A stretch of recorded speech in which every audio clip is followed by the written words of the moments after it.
my veins, I've been driving this train. Years in this lane, there's no stopping this flame. Cause I came to the game and I changed it to play how I like, rearranged it to my own domain. Yeah, I got what it takes, made lots of mistakes, taking shots, skipping breaks, feeling lost, feeling great, popping off, singing straight, never stopped, never changed. All the squad here to play, and I've got something to say, yeah.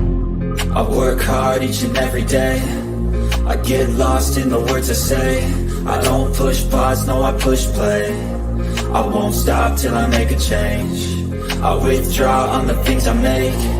I turn flaws into flawless traits. I build tall, never capping space. I won't stop till I hear him say, Woo! We're back. We're back, guys. We're back.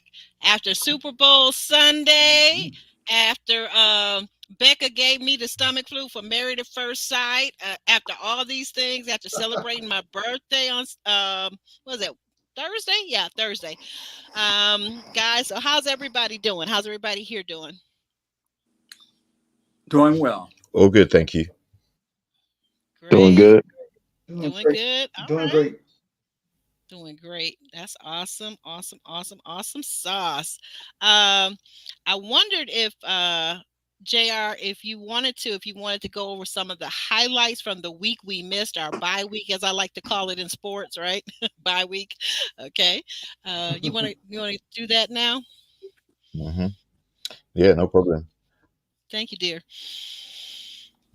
So last week we had the pajama party, and there were some very precarious moments.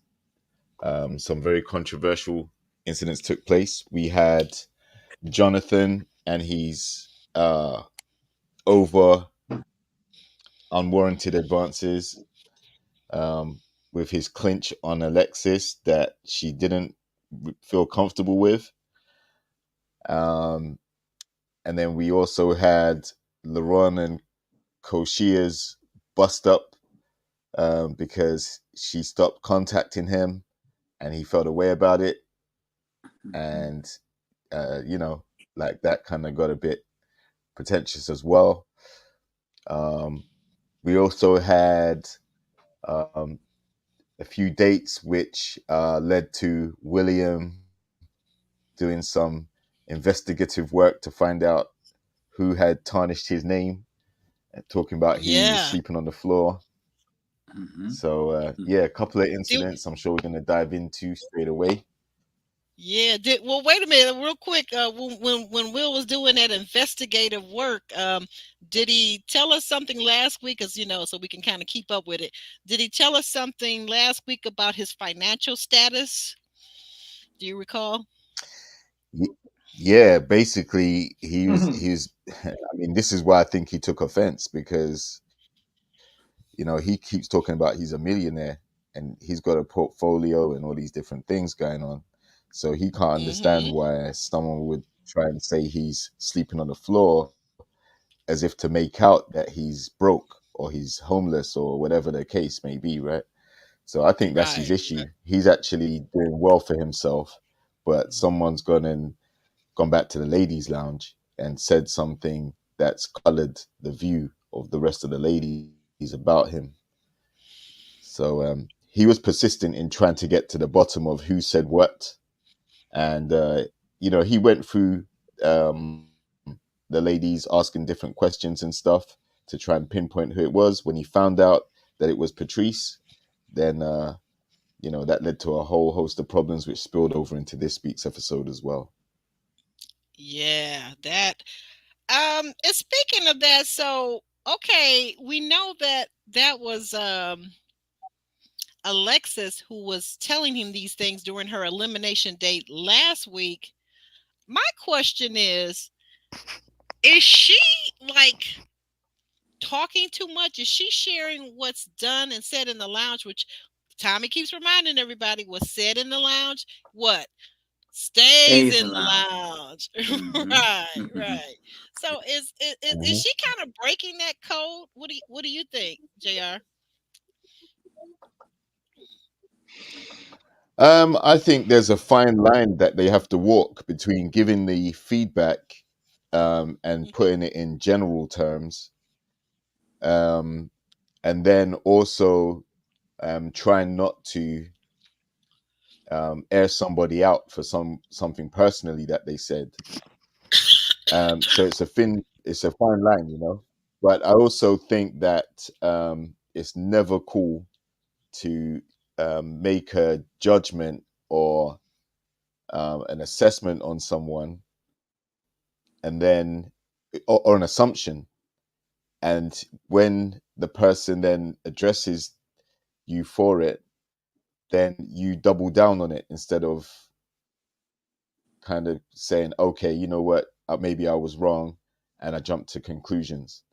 But yeah, like like William was hot, and like he said, he was going to war, so he was definitely setting out to try and find out who said it.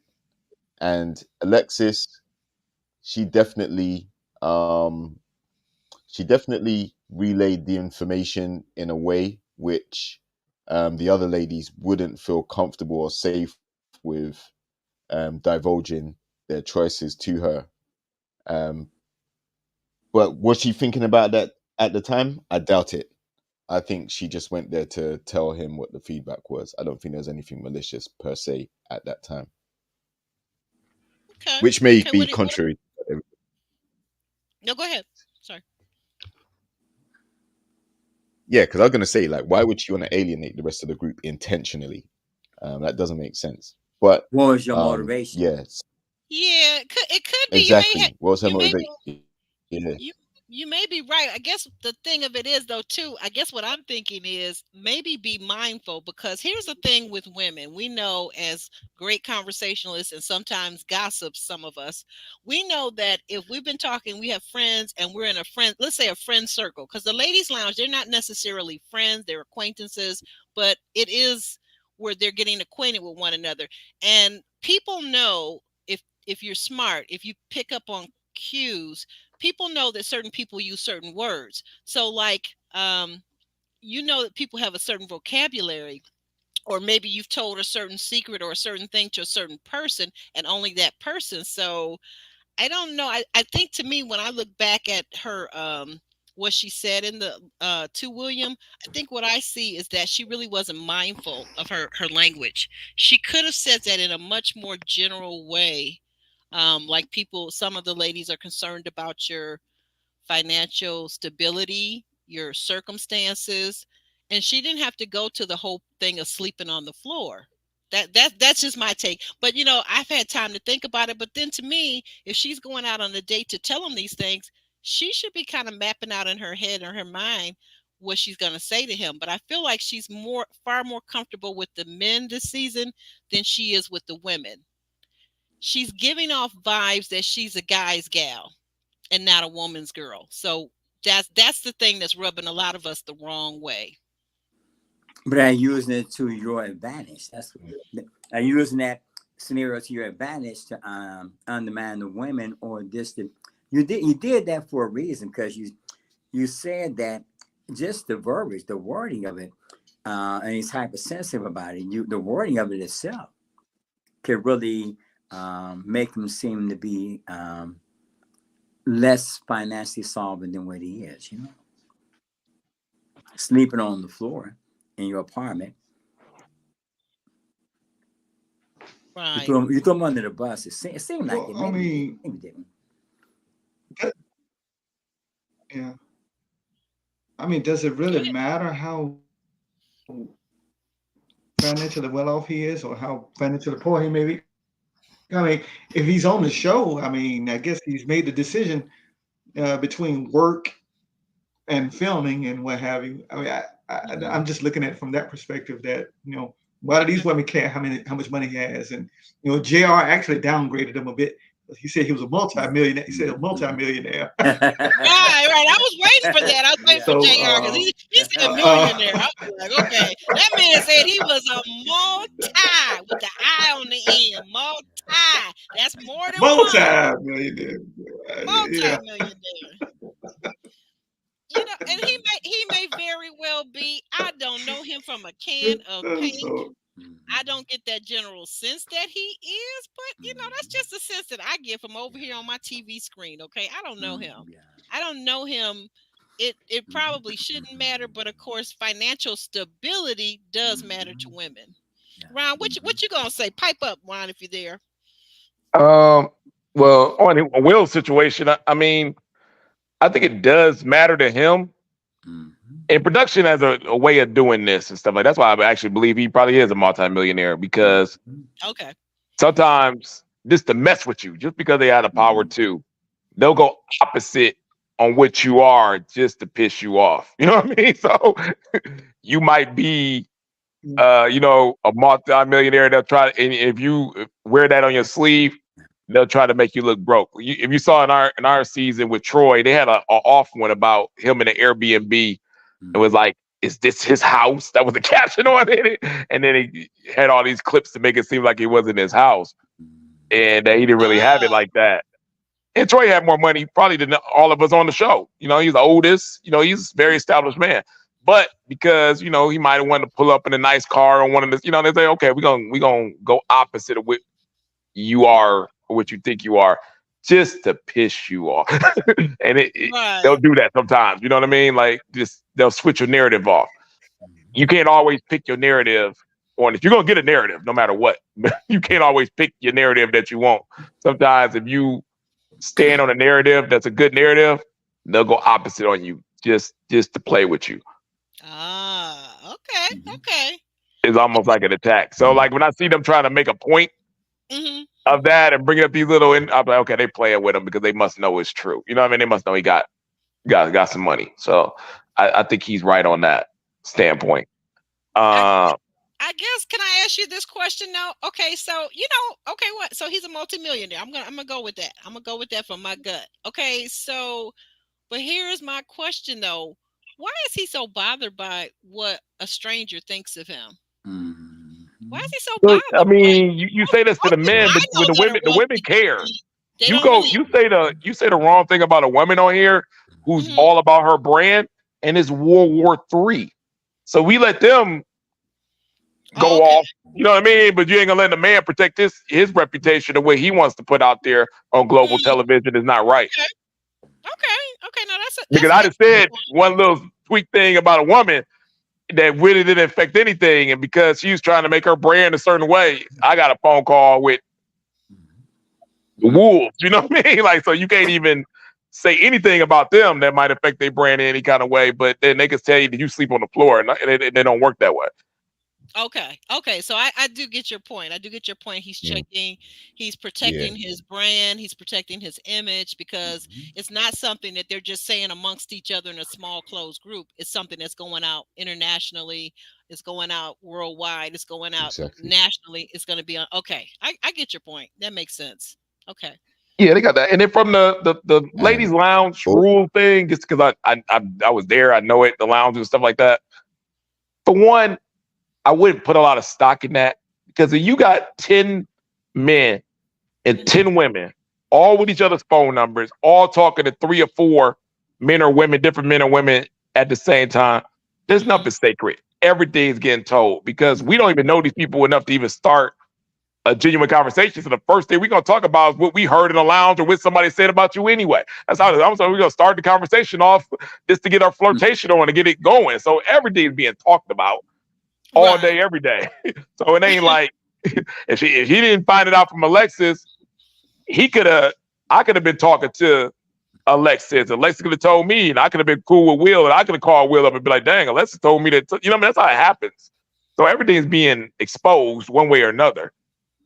So I wouldn't necessarily say that she was messy for doing so, because I never understood this about the process. I'm like, men are very particular about the loyalty of a woman. That's like our number one thing. So you expect these guys to go to the end with a woman, kiss her on a bridge on national TV, and then you expect him to be loyal and everything with her, because first thing y'all gonna do is check the relationship 2 weeks later to make sure it was real and make sure they're still together and make sure he's courting her and doing all this type of stuff. But you want him to do that, but you didn't watch her be unloyal to this guy the whole season, and then he's just supposed to switch and say this is wifey now or something like that. I don't like that. I like her showing loyalty to Will. If she likes Will, show your loyalty to him right away. And if that means letting him know what's coming for him and what's going to happen, that's what it is. But at least you set yourself up for him looking at you as a genuine person and really want to have a relationship with you towards the end, instead of throwing him under the bus and doing this and talking to other guys in front of his face and doing all that through the whole season, then picking him towards the end and then expecting him to be aboard. Like, and then you get mad at the man, say, "Oh, that man wasn't ready to love," or the men be playing the games and stuff like that. No, he just watched this woman be deceitful the whole season, and you want him to switch. Don't work like that for men. Yeah, that's a good point. You all bring up very good points. And let me go back to the comments section, and we're going to move forward. Thank you for that, Ron. In the comments section, I wanted to go back and highlight this because this was very interesting to me. Assuming that Will sleeping on the floor indicates lack of money is absurd. He works real estate. And when we flipped houses, we air mattressed, crashed instead of returning home when the work was in progress to I guess for ease and ability. Yeah, that makes sense. That makes sense. Right. Go ahead. And that's I think what he was trying to say. And unfortunately, because so much stock is placed from the ladies on financial stability and the guy that they're going to choose, and that's the first thing that's going to be held against them if, or any of the guys, if they hear that there's any type of like in this instance, he's sleeping on the floor, then that's going to go back and, oh, maybe he's not stable. Yeah, man, how can he have money if he's sleeping on the floor type thing, right? Right. And like we also saw this last season, like someone got called out. I won't name the person, but they got called out for being combative, right? Yes, And right. it was something said by one particular guy, and it got carried to her, and she went on the same investigation, same warpath, trying to find out who it was, lined all the guys up, interrogated them to find out who it was, and then got mad because she felt like one guy was trying to tarnish her name amongst the rest of the guys in the group. So it's just a role reversal this time. And like the thing is, True. I think Will didn't really have that many connections anyway, so he was able to narrow it down quite quickly because there's only a few ladies that he's talking to. So when he found the person, it wasn't really a hard process of elimination for him, I don't think. And then with Alexis being like a pick me, or being more of a guy's girl, like she's there on the show to be chosen by the guys. So to Ron's point, like if you're looking for a guy to be feeling you, he's gonna definitely expect you to be going back in the lounge and kind of voting for him or holding it down. Getting intel, stealing intel and And- snitching. I'm sorry.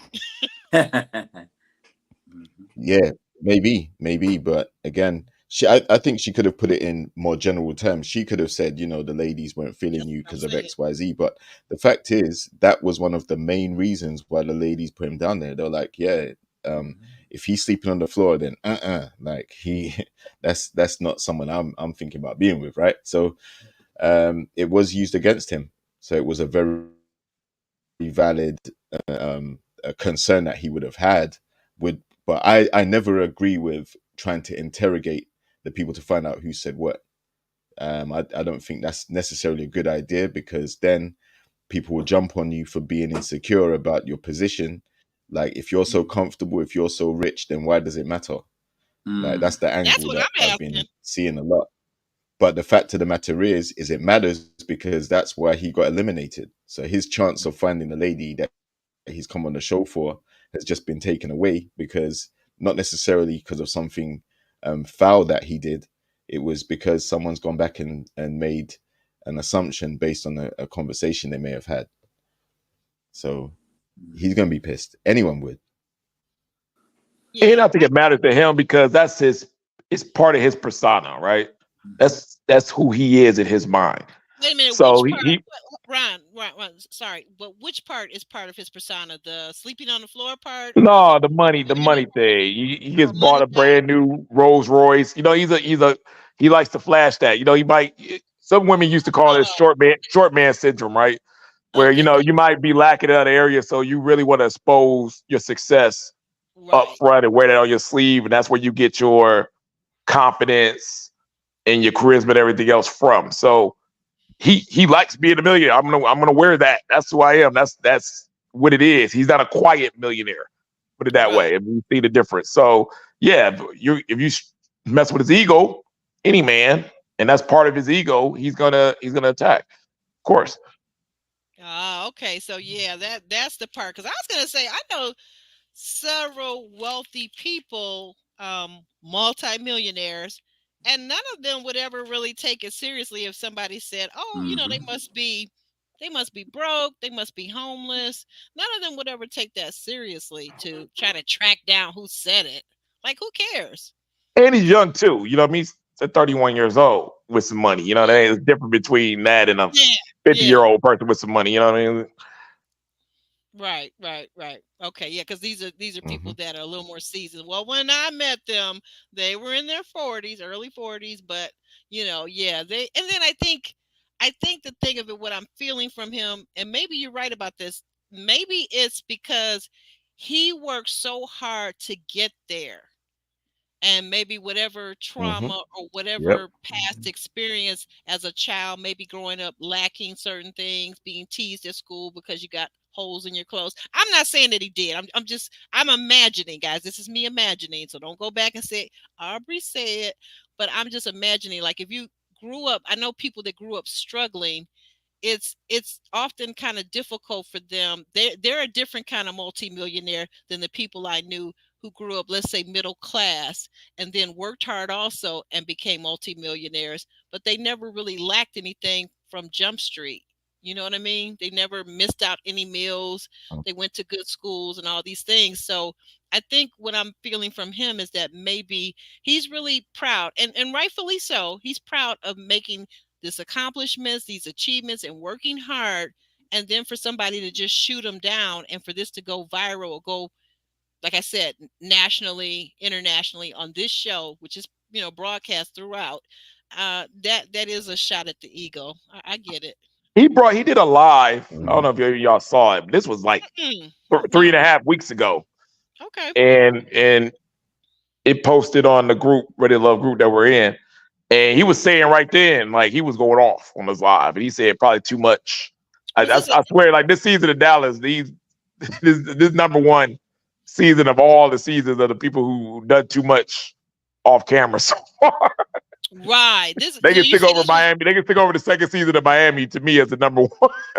Right. They're gonna kick them out first place. This is on Instagram Live. You said he went live. That was on Instagram. Yeah, I'm a millionaire in real life. He was going off. He was really like holding on, doubling down on the terms and stuff, and going off on the process of things of that nature.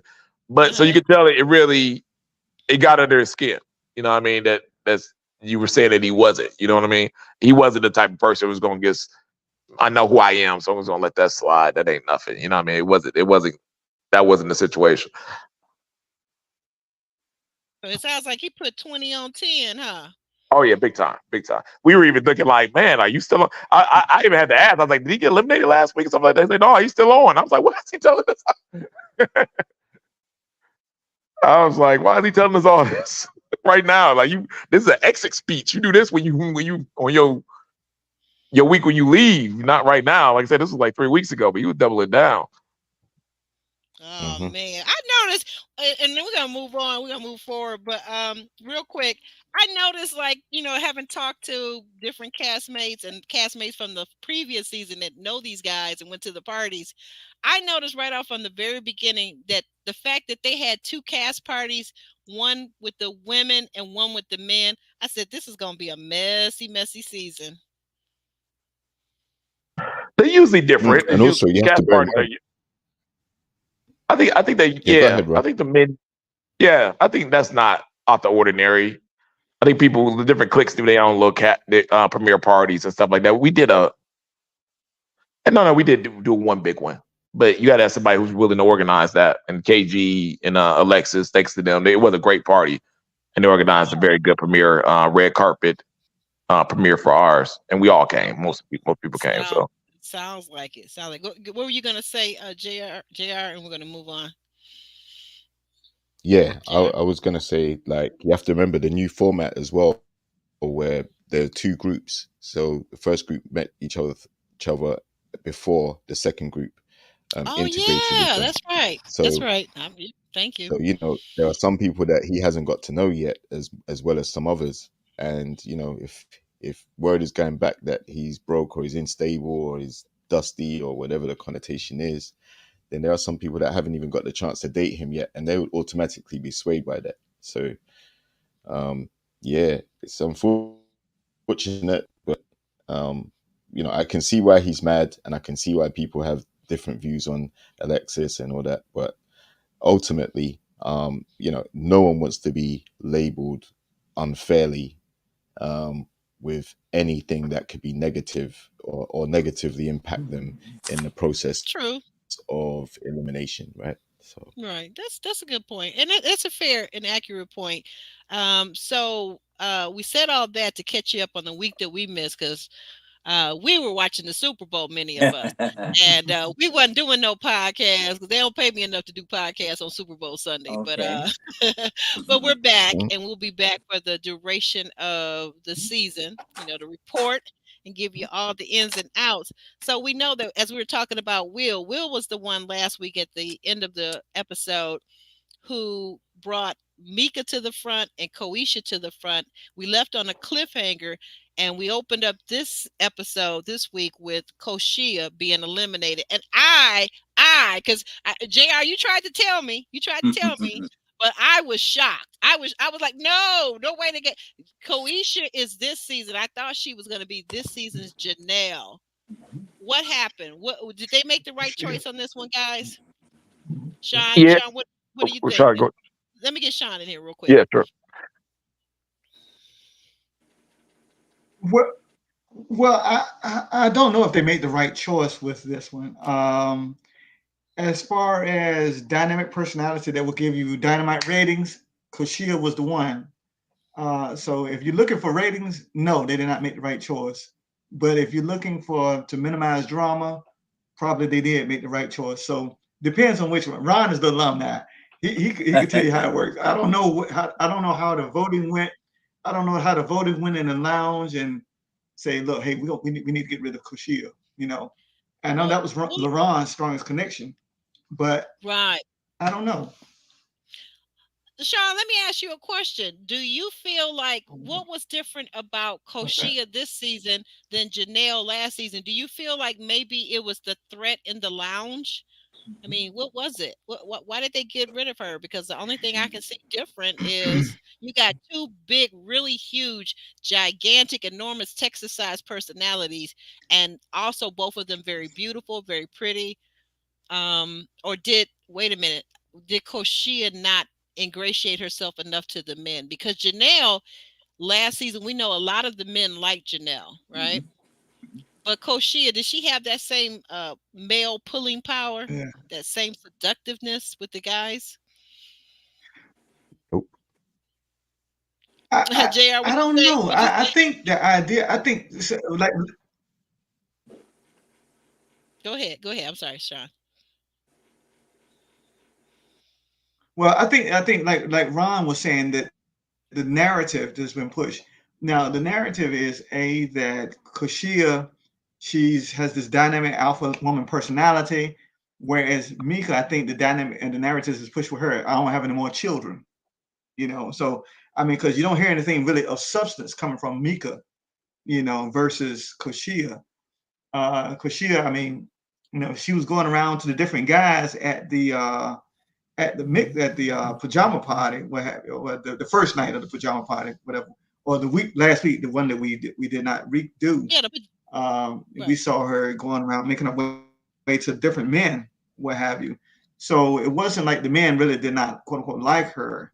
I think she was easy to get into the guys. I don't know whether she was buying votes or not, what have you, or lobbying, versus Mika. Like, hey, look, I don't want to have no more children. That's it. So I don't know whether she was pushed out of the show for the sake of trying to minimize tension between her and Alexis. That could have very well been. I'm not sure. I don't know. So we'll see.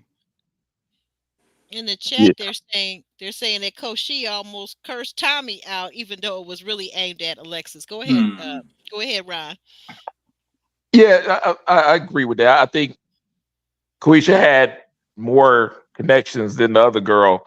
Plus, I think LaRon himself could have saved her. That's how it works. Going with previous season, the other girl had Quentin as her number one, as his number one. She wasn't going anywhere. He was strong enough to keep her on the show, being that his narrative was the tall, handsome guy, this, and that. Just like in our season, Joelle was strong enough to keep Anisha on the show if you got the top guy. I think LaRon still, she had a connection. She's supposed to be there, but you can't do a physical threat to another castmate on the show. It's just too much legal stuff that could go there. So they probably had to let her go after that. Ron, were you aware, not to cut you off, but Ron, were you aware that LaRon and see all those Rons keep popping up? LaRon and Coach Shea were actually dating outside of the show from the get-go. Oh wow. Oh, I was. I'm a really good friend with LaRon. He'll tell me anything, but I didn't know that. I can find out. Yeah, he admitted it. Where was he? He was on whose panel was he on? Kojo. Yeah. No. Yep. He was on Kojo. He was on there. Kojo. Right.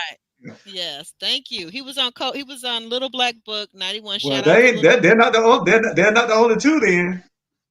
Well, no, we know that, but I'm just getting back to Ron. We're on this specific topic, and I'm just saying that LaRon and Coach Shea were going out. But here's the catch. Now, here's the rub. This is where he says things changed, and I said, "Uh-oh." He said she was good with him. They were spending nights over each other's houses, blah blah blah, or homes.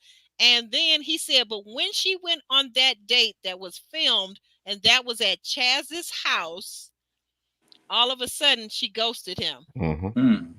That's what he has told that out of his own mouth. Exactly. That's not allegedly. That's what he said. Now that's what LaRon said. Ron, what you think about that? I wouldn't worry. I don't think he's worried about Chaz. Okay. And that's a whole nother something that I'll take to my grave. but that wasn't the situation. I don't think. I don't. Them. Okay. So I they were probably dating off and on, or he's probably just taking her out for drinks and stuff beforehand because LaRon the party boy, whatever like that. Yeah, that's the ladies have. But he didn't himself that anybody that goes out Tuesday through Sunday, you only take a few days off for a break. That's a regular job. You're a party guy. He's a party guy, so she probably wasn't taking him too serious anyway. So in that situation, he probably thought, okay, I done took you out, we done done this and that. You're gonna be loyal during the season of the show. And she's like, well, I'm not about to be loyal to you because you're a party boy. You ain't serious anyway. So if I got an opportunity to make myself and my brand look good on this show, I'm going that way. And it happens all the time. It's called a flip, and women are great at it on this show. And she ran a flip on him, and he took it personally, and that's probably what started the situation here. Okay. Yeah, right. like that's definitely what transpired because, like, we saw last week where there were times where he was looking over at her, and she was clearly enjoying herself interacting with the other guys, as she should, right? Because it's the process. Yes. But he was kind of in his confessional saying, look, like we were talking and then all of a sudden, like she's not feeling me no more. So I need to get to the bottom of why that is. So when he sat down with her, he asked her, like, what's going on? Like we've been messaging each other, calling each other, all that stuff. And then all of a sudden you're not returning my calls or my messages, but we're not talking no more. And she was like, yeah, I know. So she affirmed that she basically cut him off for no reason. So he was confused by that. And then what he decided to do was say, okay, well, you want to smile up in these guys' faces and in front of my face like that after we've been talking. So that's when he got up and he used Maya as the prop to right in front of her face just got up and started hugging on Maya Yeah, and he sure you know did. And flirting kissing with her on her, the neck and then and all Koshia this gets and mad. that. Oh Yeah, my Koshia gosh. gets mad about it. And so I think that's where their connection went wrong. So I don't even think Laurent could have saved her because you know, that happened. If they were still solid, if they were still talking, she hadn't dropped him out like that for like out of the blue, then I think there would have been more chance that she would have been saved and not be going home. But I do definitely think she's the combustible element this season. Her temper is too fizzy, and like when she made the threat to Alexis, she also was saying things like she feels like she's talking to a child when she's talking to Laurent, you know. So those Mm. type of things will get you voted off real quick because that's reflected in the attitude that you have towards these people. And yeah, so it wasn't Laurent that necessarily voted her off. It was the other guys that said they had no connection with her. And when you're outnumbered, there's very little you can do anyway. But you know, to be fair, she did have more connections than Mika had at the time. But Hmm. the volatility that's got to go because if you keep her there, you know, as thin-skinned as she is, you know, anything can set her off, and I don't think we Yeah. want that. Even if it is for ratings, I think they'll say, you know what, we can't have you know, someone just go wild and start something on the show. It's better to be preventative than to deal with the aftermath of what could Just potentially threaten a happen. girl on national TV. I mean, if I was Alexa, I'd be like, I'm not going to be in a room with her. I don't feel safe. That's all she has to say. What else Yeah. are they going to do? Their hands are tied. Their hands are Exactly. tied. And that's what Ryan, you just took the words out of my mouth because I was just about to wrap this segment up because we could go on and on. But I was just about to wrap this up and say, you know what? I think that you're right. Alexis may have went to them and said she didn't feel safe. And I don't blame her. And that's it. That's an HR problem. At that point, they've been put on notice and that becomes a legal issue if anything should happen. So good for her. So she's gone now. And anyway, so we open up. We're in the ladies' lounge. We know that Koshia has been eliminated, and now we move over to the ladies' lounge. And Tommy tells the ladies that this week's theme is what are your non-negotiables, and for the women to find out from the various men that they're dating, what are those men's non-negotiables, and for them to state what their non-negotiables are. We go over to Rashina. Rashida brings Justin out on a salsa date, which I thought was really cute. Ron, I thought of you while I was watching this. I was like, where's Ron? I want to see Ron. Ron had that salsa date on his season, right? You had a group of people, and I loved it. So they're receiving instruction. They say both of them tell us that it's their first time, but they're working it out. What were your thoughts on this? Calvin, let's get you in there. Calvin, what did you think about the salsa day? Oh, you know I wasn't gonna forget about you. Well, you know what? Really, I think they made an easy adjustment to it because they just relaxed and enjoyed the ride. They both felt they said it was kind of awkward, but they just go into the role, and I think they did good for the first time out. Just made it easy to do it, just relax and enjoy themselves, you know. And salsa is something you bring not just your feet, but you bring your energy and your passion to, you know. And so I looked at it interesting. They did a good job. They did a good job. Just growing into the role and relaxing and just doing what they did. There was a natural at it, you know? Yeah. Has anyone tell me this, answer this for me, Calvin, before I move on to the other gentleman on the panel. Tell me this. Is it me or does Justin give off like Justin is for the men what Maya is for the women? Yeah. You get what I'm saying? The comparison I'm making because everybody loves Maya. Mm-hmm. So is Justin that same? Is he that guy this season that all the women, he's so amenable, he wants to have kids, but if you don't want to have them, he cool with that. He's cool with everything. Well, is he?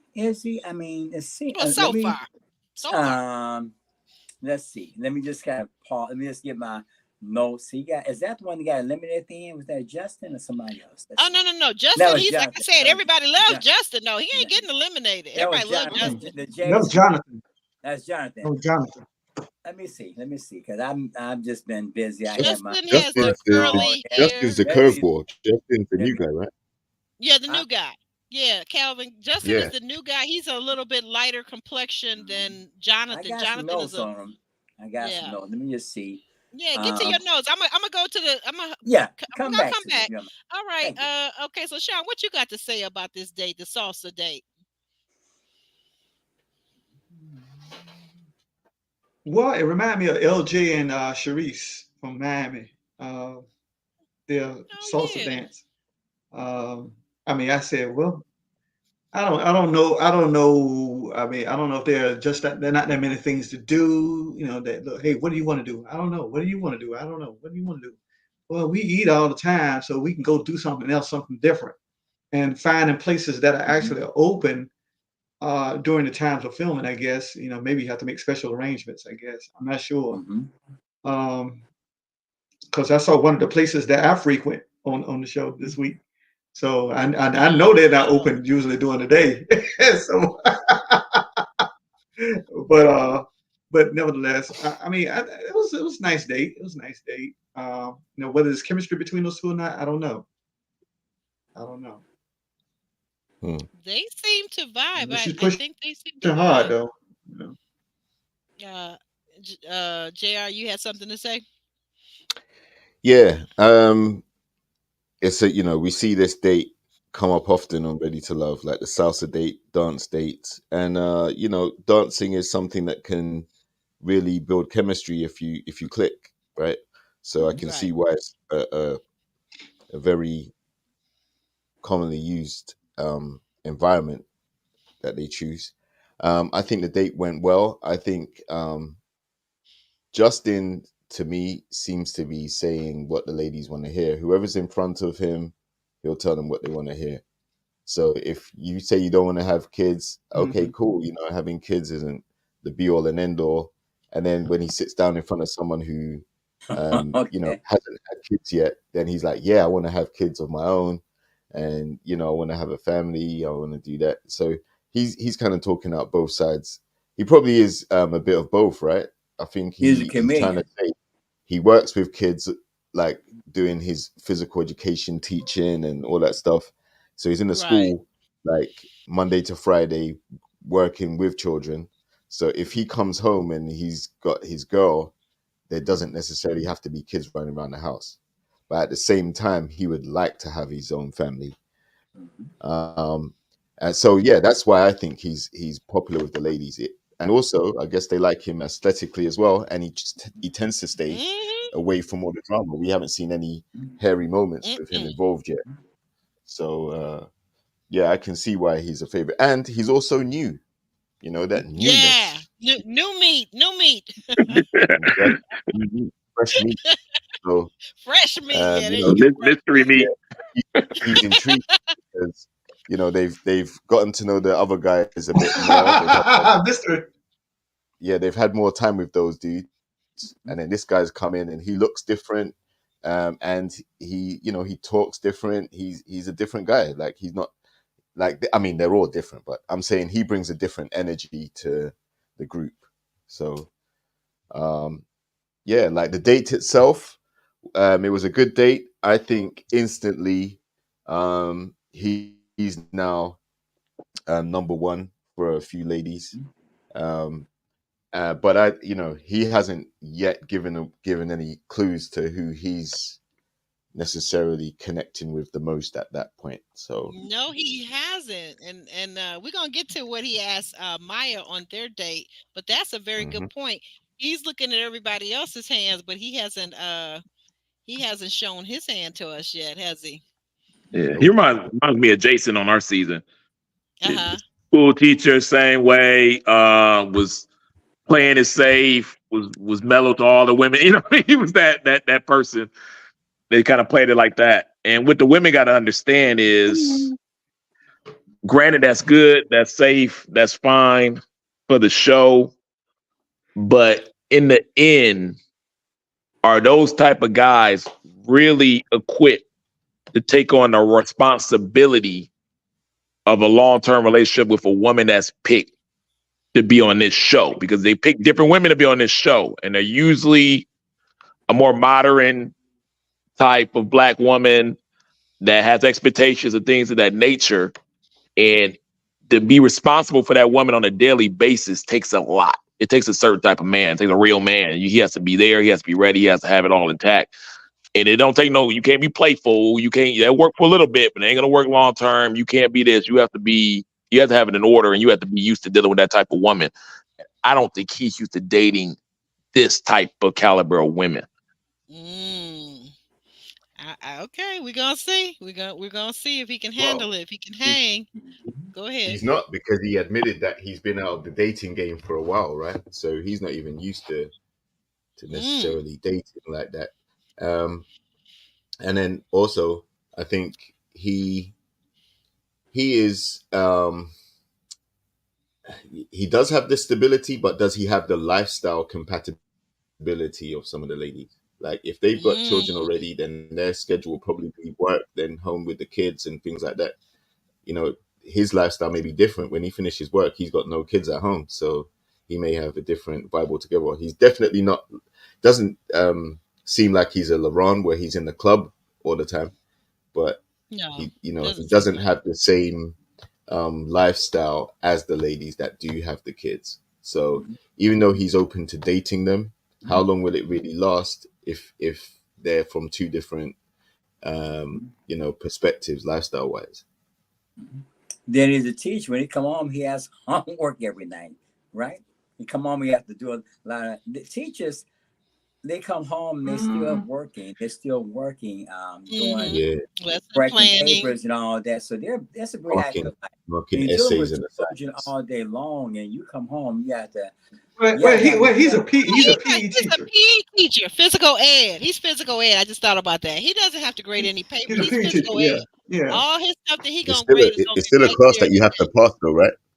It's still exhausting. It's a class that you have to plan for, and you have to pass. So.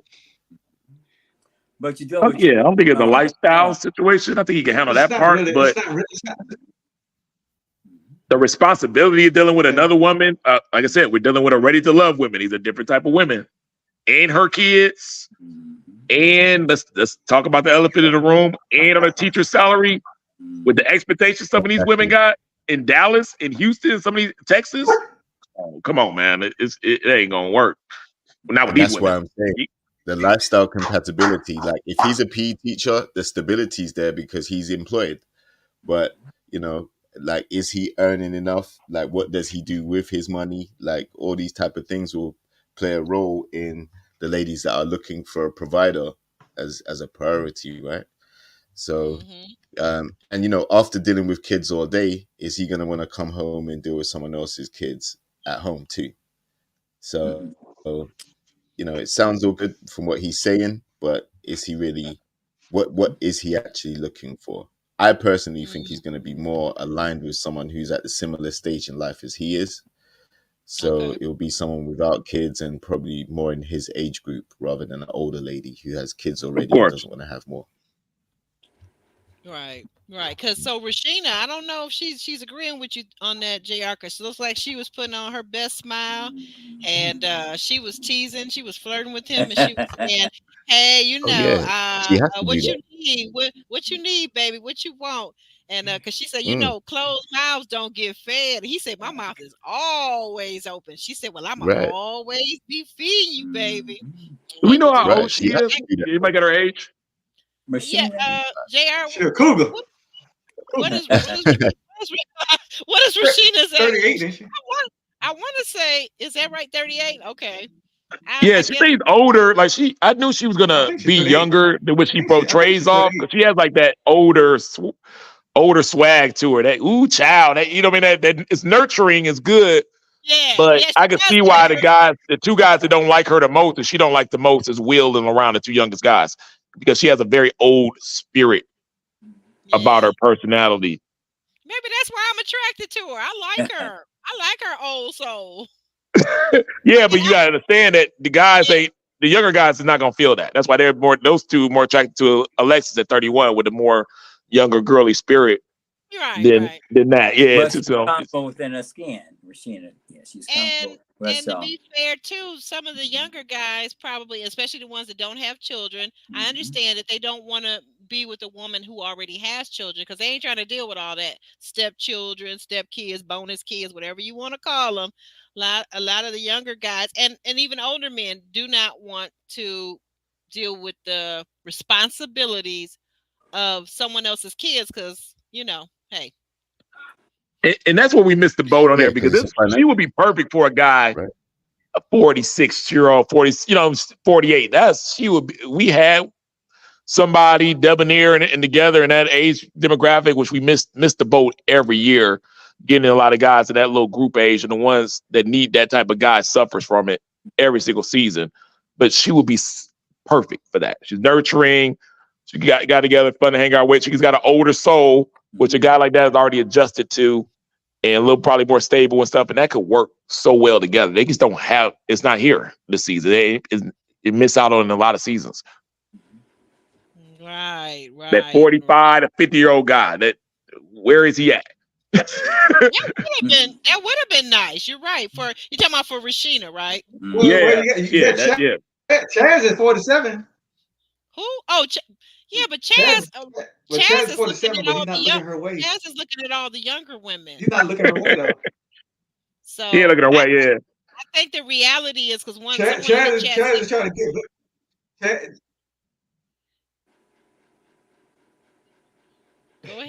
Go ahead, Sean. Chaz trying to get Vanessa to come back to the black side. I said Chaz trying to get Vanessa to come back to the black side. I was watching what I forgot, and I don't know where I got this from. Shout out to the YouTuber that called Vanessa Vanilla Vanessa. I said what? Vanilla Vanessa. Vanilla. I hear that one. Because Well, her ex-husband was a white guy. Oh, okay. well, listen, the stink face that she gave William when Yeah. he said, I was trying to message you and I didn't get anything back. The stink face that she gave him, I was like, oh my God. Oh yeah, she don't want nothing to do. Well, you know what? Just like men don't want to be bothered with women and their children, Will ain't at the top of nobody's list with them 3 kids. No, not No, necessarily. exactly. That's just the way the cookie crumbles, right? 3 kids Yeah, is a that's the lot. way the cookie It's a crumble. financial burden. So Hey, it's well, not the only finance that, issue. That's a lot to do with you're their right. emotional That's a needs. big part of it. Their But then, emotional what I needs. was going to say, Jr. too, not only financially, but some women don't have nurturing enough for their own children, let alone somebody else's. That's True. yeah. It takes a lot to raise children It take across the board, because you got to deal with that total person, and you have to deal with everything that's already in place when you come into the equation. Right. Are your children even mannerable? Do they say yes, ma'am, no, ma'am, yes, sir, no, sir? Are they He in our military. They kids gonna be fine. They boys. They're gonna. Sorry. Wait a minute. Wait. Ron, you're from here where I'm from, Detroit, Michigan, okay? I spent my summers, though, growing up in Houston, Texas, where my mother is from. And I'm going to tell you something. I don't know about now as much, but a lot of Southern people say, yes, ma'am, no, ma'am, yes, miss, no, miss. Okay, they do still say that. You got somebody in my chat that's still calling me Miss Aubrey. I mean, like, I never grew up calling, having to say all of that. So when you say yes, ma'am, no, ma'am, that's a Southern thing. That's not just a generational thing. That's a Southern thing. Yeah, but and that's to do with manners, though. His situation is boys, though. He's Southern deference. Yeah. It's just a big household. If you got kids, you got 2 yourself as a female. He bringing in 3. Now y'all need a 6-bedroom house, 7-bedroom house. Right. Mm-hmm. And then here's the other thing, Ron. Here's the other thing, Ron. It's also here's the other thing. You're dealing with these other mothers. You bring in 3 kids. He was married twice, divorced twice. I got 2 ex-wives I got to deal with. Who knows what their personality is like? Mm-hmm. And it's not always the Brady Bunch. No, it doesn't always match. It usually isn't the Brady Bunch. Yeah. It's usually Bebe's kids. Exactly. That's what I'm thinking. Bebe's kids, exactly. Mm-hmm. And I'm gonna tell you something from a true story from once again, real life. Hold on, Sean. Hold on. I'm gonna tell you a true story. A friend of mine got married. Her second marriage.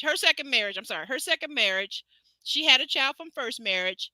She married a guy who had a child from a previous relationship, not marriage, but his children are children. I was cool with it. But when they came together and they moved into the same household, they bought a new house together. And I'm gonna tell you something. You've got some older kids, because her daughter was, at that time, I think her daughter was kind of still young, like 6 or very young. His son was like a teenager, like maybe 12 to 13. And that little boy, he terrorized her. You got some kids that when their father or mother get with another person, they want to break the relationship up, and they'll do any and They everything. get territorial. Yes, they will. They get territorial and protect. Territorial. They've had their single parent to themselves, especially if they've had the single parent all of their lives, or even if they're coming out of a previous marriage situation where that person got divorced from their mom. Man, some of these kids, you just don't know. You don't. I don't want to set the term, though, with precedents that a person with kids, 2 or 3 kids, female or male, is a red flag per se. I think it determines on if you want more kids. So if you're a woman and you wanted more kids, William wouldn't be your guy. But if you're already done with your kids and he already got his kids, he got his boys, he got his legacy, he probably doesn't want any more. You probably don't want any more. I don't think the number of kids matter anymore now. You guys are on to something else. Wait a minute, you saying 3 and 4 kids don't matter anymore? If I'm bringing in 2 and you bringing in 3? Well, at least you guys established you don't want no more kids. So everybody got their kids. We got the family intact. These are the kids. Go have your vasectomy now, William. Yeah. Had a vasectomy, and now y'all can work on something else, down the line. But I think if a woman wants kids and this guy has 3 boys, he has his legacy, he probably doesn't want any more kids, or another kid to be a lot on his shoulder to add. Now you have a problem. But it's interesting. You bring up a lot of relevant scenarios, because when you meet somebody, you have to deal with that whole person, everything to go along with it, and when whatever's involved, because when you sit down and you're dating and you get with somebody that has children already, and you have children, you have to considering how you have to have some kind of discussion or awareness that it's not always going to be easy trying to blend the family. And are you prepared to deal with that, and can you rise to the occasion? Because that can be something that really prevents your marriage from going to the next level, or if you work on it, it can take you on to another level.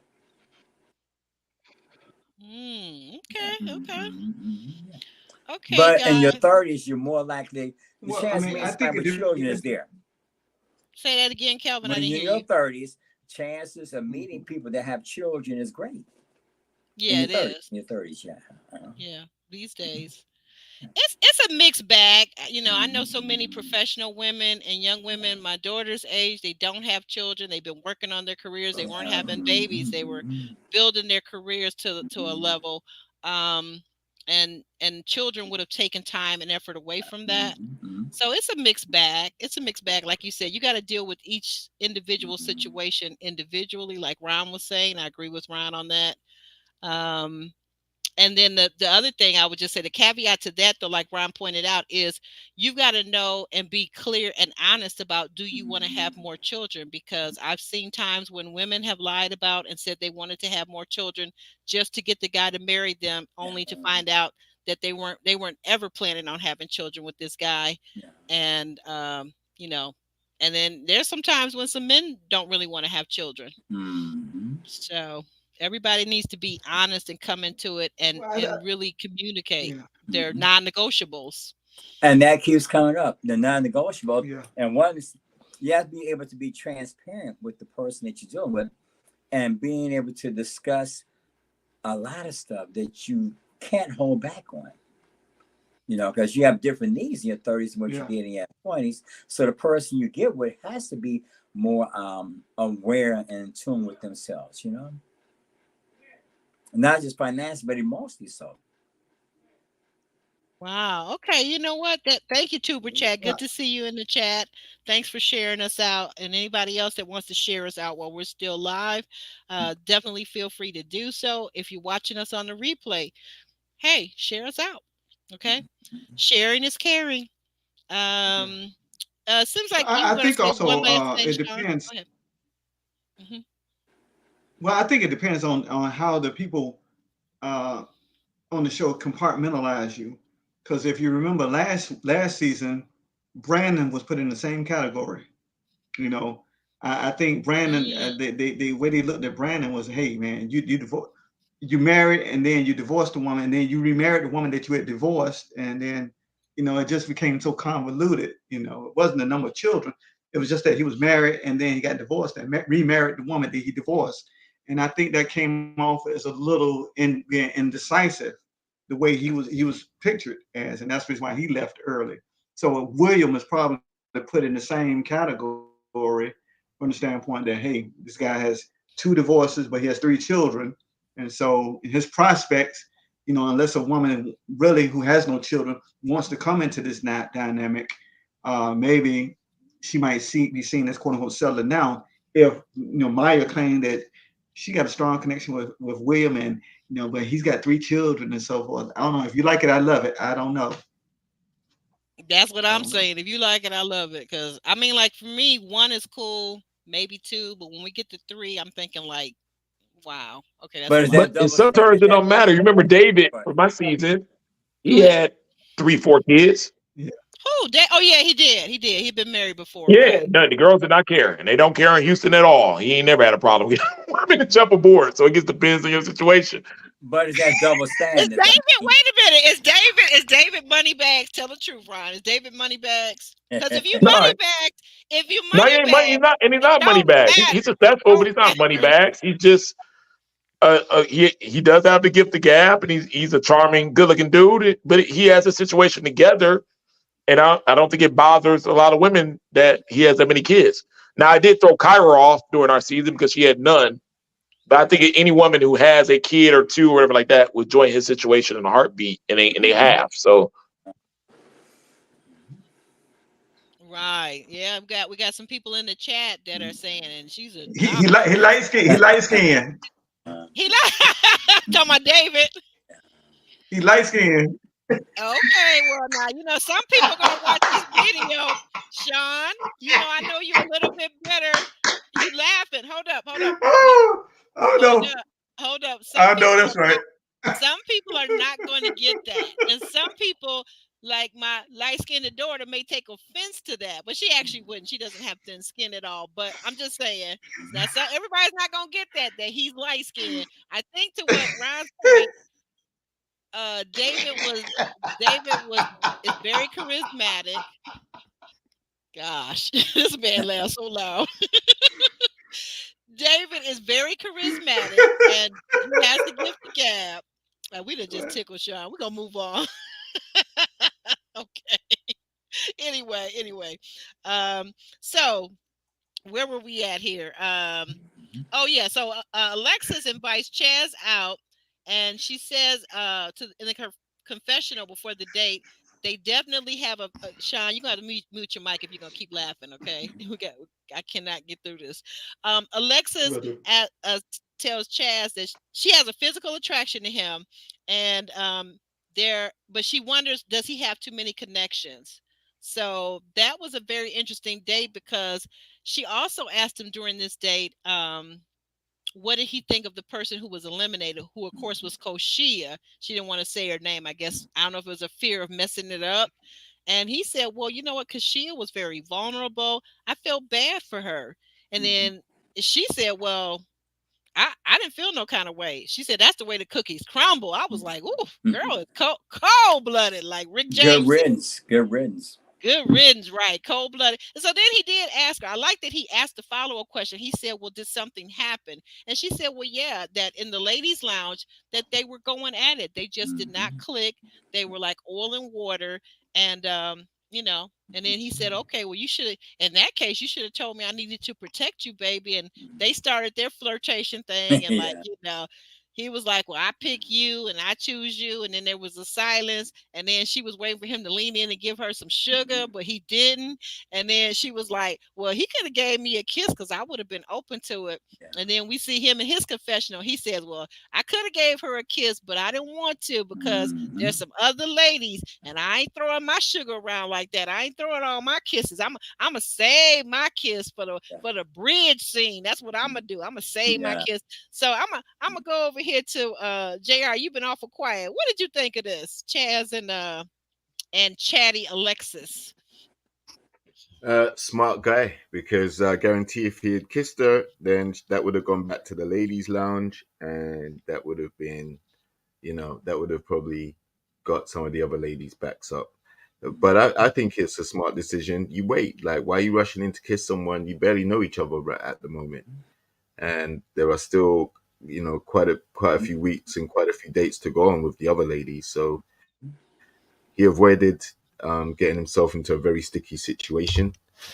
But he is the ladies. I think he's most of their top choice at the moment. Like, he seems to be the favored one. So, if he nailed his post to the mast so early, then that could quickly change. But yeah, their date, I think there was a little bit of chemistry. Like, they were cool, they were cordial, but leaning in for the kiss could have gone two ways. It could have been something that she wanted and she goes and brags about, or it could be something that she, could use against him at another time if he starts to get close to other ladies too. He come across as a player. So well done for avoiding that trap. Okay, that's a good point. Sean, you got anything you want to add to the situation with Chaz and Alexis? Well, yeah, I think Chaz, I get Playboy vibes. Number one, I think he was telling her what he wanted her to know and hear, what have you. But let me just go back to something. I was just joking about the light skin comment. That was just a joke for those who may have taken it in the wrong vernacular way. But anyway, yeah, I think he was basically giving Playboy vibes. I don't know him, but I kind of sense that there's more to him than what meets the eye. That's what it seems like to me. Looking at the show, looking at the edits of the show, edited version of the show, and not seeing him in full context. And I think he's just a smooth talker. He's a smooth talker. He said, well, he said, I choose you, and it could be you and me and you and what have you. Then what's he going to go and tell Vanessa? Well, I think we had authentic connection and so forth and so on. And so I think he's just playing multiple sides and trying to, as we often say on the show, trying to make it to the end of the show. Okay. So he's playing to win. I feel you. I think that's Why aren't they all though? Right. That's true. Before we move on. Some people are trying a little harder than others. Right. That's true. Ron, you wanted to jump in there too real quick because we're gonna move on. Yeah. Well, have been a defender of what y'all call her, Pygmisha Alexa. Yeah, you like to defend the Pygmisha. So what you trying to say? You trying to call Chaz a Pygmisha? No, I'm saying on this one that this move that she did right here was messy, because it is an honorable move from Ready to Love castmates to say, once a person got eliminated, we're not going to bring that person's name up again. They're not here to defend themselves. They're not part of the process anymore. For you to bring it up randomly in a date like that's being filmed, and she's no longer here, it's messy. That ain't how we do things. It ain't how it's supposed to go. So I didn't agree with that move at all. And then, you just don't do that. That person's not here to defend themselves no more. Why are you bringing them up? Right. So yeah, if anybody wanted to put the messy, I know they're putting the messy tag on her and stuff like that. I say she's messy. I say she's messy. This part was. I didn't agree with the whole other thing. And I think it's going to get worse as the season goes on. I think it's going to get worse. Well, I said that when she was talking to, you know what? That the one that she was talking to about him sleeping on the floor, was that Alexis? Will, that was Will. So that's what I was saying from the outset. She's kind of has her own agenda, maybe, but she does. Has her own agenda, yeah. She seems to. Because she kind of played William too, by interjecting that, and now she's interjecting this. So we'll watch her just to see how she evolves. We're gonna keep our good eye on her. What were you? Thank you. What were you gonna say, JR? I was gonna say, I think that also spills over from the Koshia and LaRon interaction because Chaz was the one that was there trying to console Koshia when she was crying, right? And he was making a point to tell Alexis that during their date too, like he felt like she was crying and she was vulnerable, and LaRon didn't care. So I think Alexis kind of used that and said, you know what? Well, let's see how he really feels about Koshia. So if I tell her that I got beef with her, then let's see how he responds.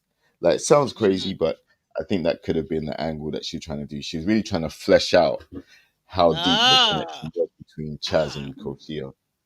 Oh, that's a good point. That's a good point, because I see what you're saying. If I'm dating a guy and I know he's also been dating, someone that we both know, that is a good way to kind of flush it out of him.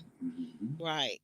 So what do you think? Do you think he did a good job of letting her know that even though he felt bad for Koshia ain't his girl? Yeah, because he really likes Vanessa, right? And that's the other reason why I think last week he was trying to defend Koshia. I don't think he was genuinely 100% invested in her and LaRon falling out. I think the other side of it was Vanessa was sitting right there at the table at some point, and he wanted to she was doing show that argument in front of her that he protects women, right? He's a protector type thing. So that was an angle. I think he's a smart guy. I think he knows what he's doing, and yeah. So and that's why I think he's also smart enough to know that if he did move for a kiss on Alexis or do anything like that, that could get back into the lounge, and that could create mess. And he I don't think he wants that drama. So I don't think he's gonna kiss a girl this whole season. I'll put a side bet on it. Okay, guys, you heard that. Ron is putting a side bet that Chaz is not kissing. Not even on the bridge, Ron? Not even on the bridge. Ooh, golly, that's a long time to hold. Not even at the retreat, the singles retreat where they live in the house together. Come on. Little hugs, little pat-pats, and them lips. You know what? I think that's very likely to happen because how often do we see these people smooching on the show? We don't really see it. Like, it doesn't really get to that stage for a lot of them.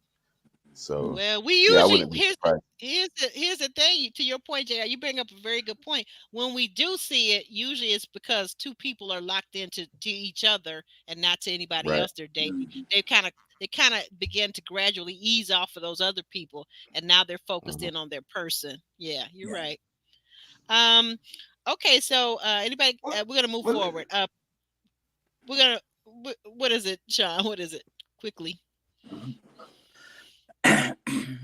Well, I was thinking, I'm just going back when one of y'all mentioned something about the retreat, what have you, and I guess I should ask Ron this: will there be a retreat? See, since we had the pajama party, I don't know what the quote unquote sleeping arrangements were at the pajama party. I don't know. I'm sure it was overnight, what have you.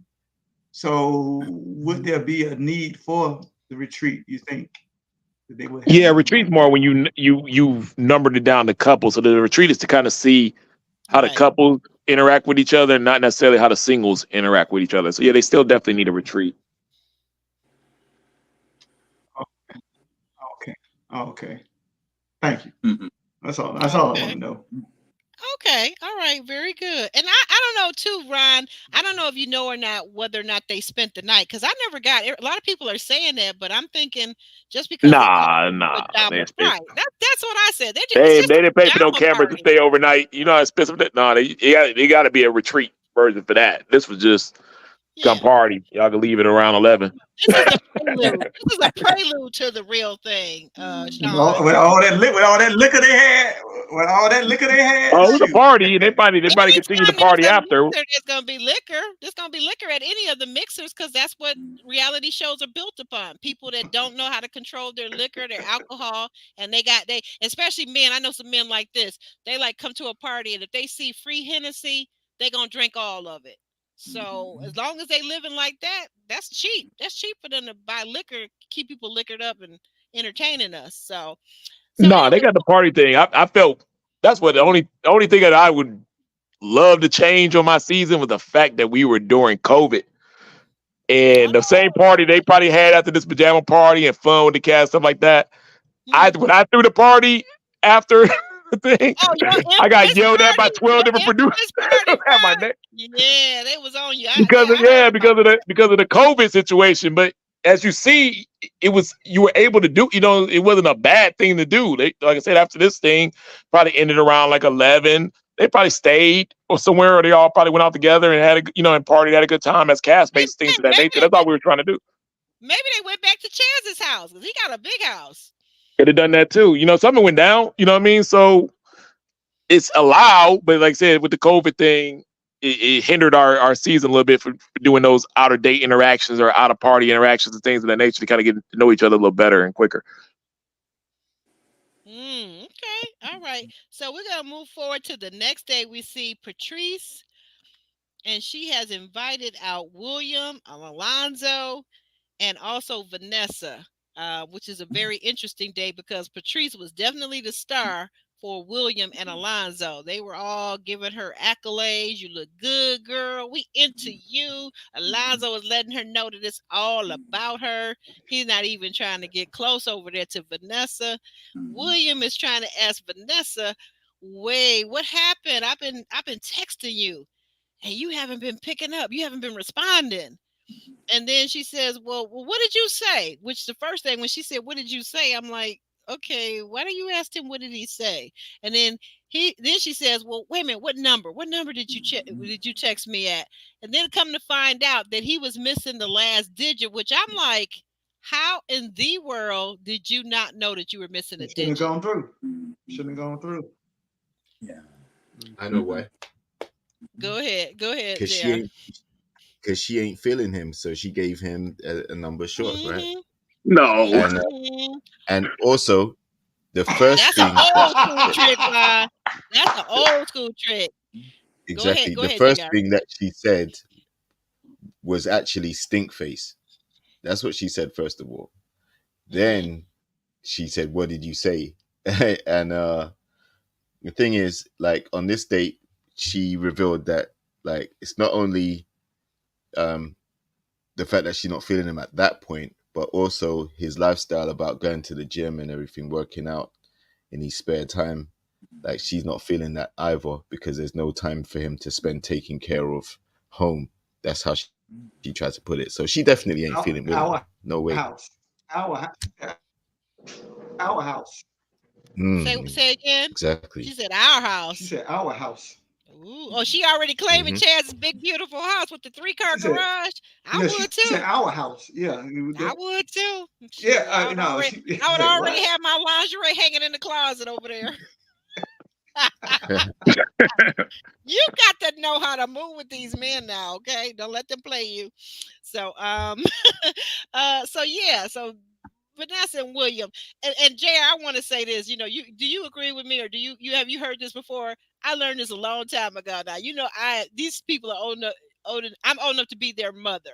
But now here's the thing. We always, when we would be out at the clubs, if you didn't like the guy, he asked you for your number, you would give him your number, and then you would change either the last 2 digits, like that. So like that, that's it. So when he said, you don't have that last digit. But what I don't understand, I think a lot of people, it happens sometimes that you can put somebody's number in and you can think you're texting them, but they're not getting the text. Is that not a thing, Ryan? We saw that. Yeah. Sometimes it bounce off. Sometimes. But I think for one, she didn't give him the wrong number. If she did, she'd be toast. Well, because but there was a digit missing, so to me that's on him. Because I mean, I think he was probably trying to get everybody's number, probably put hers in real quick because he wasn't feeling her that much. This is a situation of bad seating. If you're in this double date situation, you don't want William's seat. You want the other guy's seat. Because now Williams is in the middle, so he's now forced to have to talk to Vanessa and get a conversation. She's not left out of the date. And the other guy doesn't have that pressure. But now he has to compete with the other guy for the other girl. So he's in a whirlwind of mess right now, trying to compete over here. And he's the one that's sitting close enough to Vanessa where he has to give her some kind of attention too. So she doesn't look like he's the third wheel of the situation. Other guy doesn't have to worry about none of that. So he's cool. He got the right position, the great seat. William got the wrong seat, and he paid for it. Right. JR, you And the other agree? thing that's You wrong agree? with that, the other thing that's wrong with that is she's not feeling William. So if they had switched places, then she probably would have been more receptive to the other dude, right? But yeah, William and her, there's no chance. She doesn't like him. Like you could tell. No love lost. Nah, the stink face said it all for me. Yeah, where's that comment at? That comment And was production knows. That's why they set it. They set him up to sit directly like that. That's how that works. in the chat, they're saying Vanessa stank face William when she's best aligned with him, and I guess the chat is saying because they both have children, so that's a good point. But she believes that she's got Chaz in the bag. Meanwhile, Chaz is over there pivoting with Alexa with no kids, and Chaz wants kids. So that's a very good point. Vanilla Vanessa, as someone else called her. I like that, Vanilla Vanessa.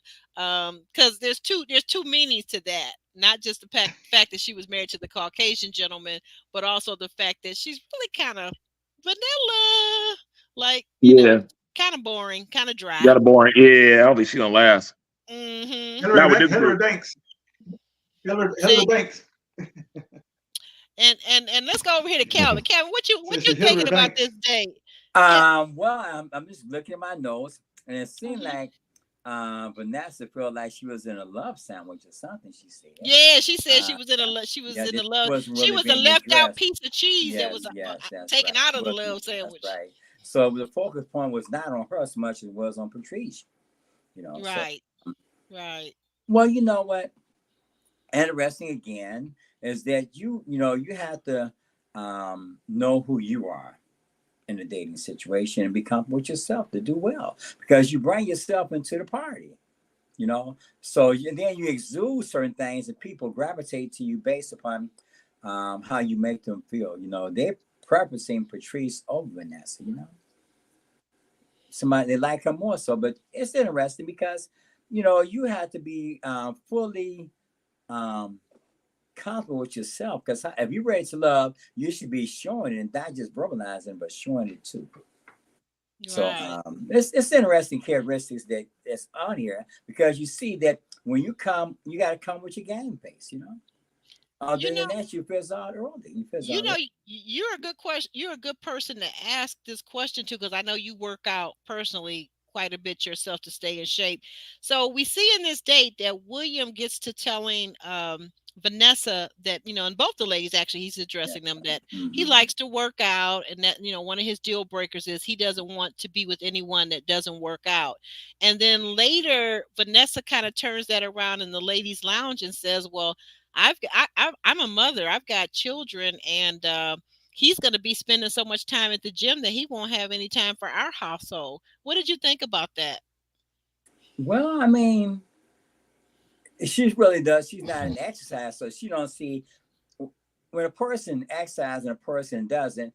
They're looking at things altogether different, because you're used to working out on a daily basis, and that what you want him to hang out at the club or the bar. I mean, that's his outlet is in there to exercise, and he can either opt for. Some people exercise at home. I have equipment at home, but some people have to go to the gym.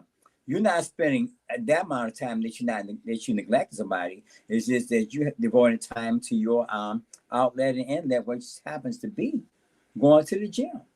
And if you're going to the bar or going to hang out at the game all the time, you're gonna complain about something. I have to have an outlet in there. So I'm not going to the bar or the club. I'm going to the gym, and I'm going there twice, 3 times. I'm not spending it all day there. I'm just going there for the time that I need.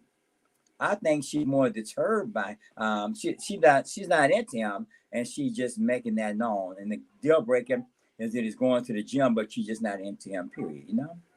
That's not the deterrent. Me too.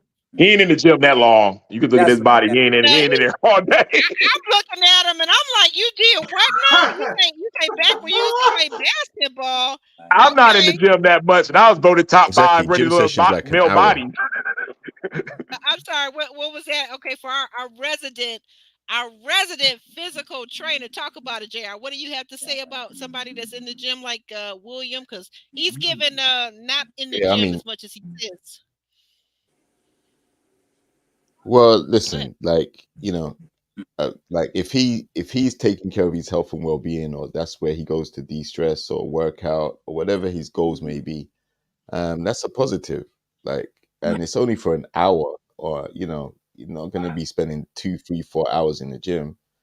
That wouldn't make sense. He doesn't even have the body type for that, to show that that's what he does. So the fact that he has some component of health and fitness, you know like, you can, like, if she was, I mean, she's obviously in that space where she doesn't have the time, or doesn't see that as something that she would be interested in, which is fair enough as well. But then that comes down to the lifestyle compatibility. But does that warrant the stink face? No. Like, you're just not compatible. And if that's a reason to eliminate him, I think that's a bit much. But at the end of the day, that's her choice. She'd rather a homebody, it sounds like, than somebody who's out there spending any time away from home once they finish work. Very good point.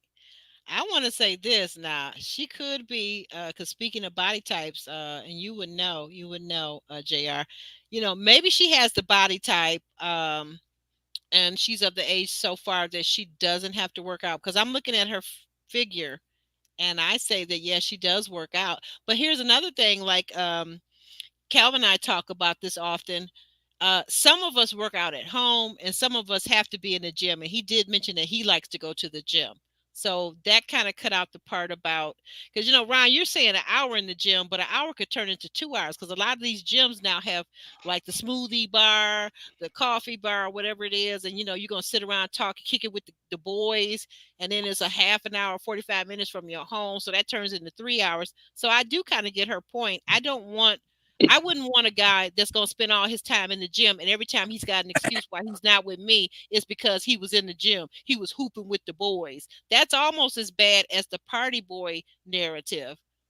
That's hogwash after 35. You got to always be running the streets with the boys. You got to always be up in the club with the boys. No. One is beneficial though Well, for mind, body, and soul. Though I'm with my man. You gotta give him some time to do something that's That's right. That's right. productive. You know what I mean? It's very productive. I would tell any person that's trying to be successful to start there first. Right. That's Take how care of productive it is. self. Ron, that's not what I'm saying. But here, like, what I'm trying to say is, like, there's a difference between taking care of yourself, working out 3-4 times a week, and then some guys, let's just be fair. Maybe you guys won't agree with me because you're guys, but some men like to have certain things in their back pocket to use as an excuse. They might be out seeing somebody else. They might be out having a relationship with somebody else. And so they're saying that I'm a gym rat, and that means that every day they got 3-4 hours that's unaccounted for. That's a problem. What about what that movie they said when the guy said the number one excuse of a cheating man? I was working late. Yeah. So you always say I was working late. I have to say he's working at the gym. Right. I'm at the office, baby. That's another excuse. That's just the other one. So you saying working late, some guys are at the gym. To be fair, if I heard that, then I'll just be like, well, you're very insecure, like, because if I want to work out at the gym, I'm, that's of benefit. Surely that's making me more healthy. I'm not coming home as stressed. Are you inviting her to the gym, JR? I'm sorry to cut in, but are you inviting your lady to the gym? Let's say y'all in a relationship. I'm not talking about these people that are just kicking it, talking, getting to know each other. If she's your lady, are you inviting her to the gym sometimes? Can she meet you at the gym? Can she work out with you? Oh, of course. Like, man, there were times where, I've wanted to train with my girl. So, or at least help her with whatever she needs to help with, or things like that, of course, because that's how I can be productive for her. Like, if she's stressed out with the kids at home, she's got 2. Remember, he's got 3 kids.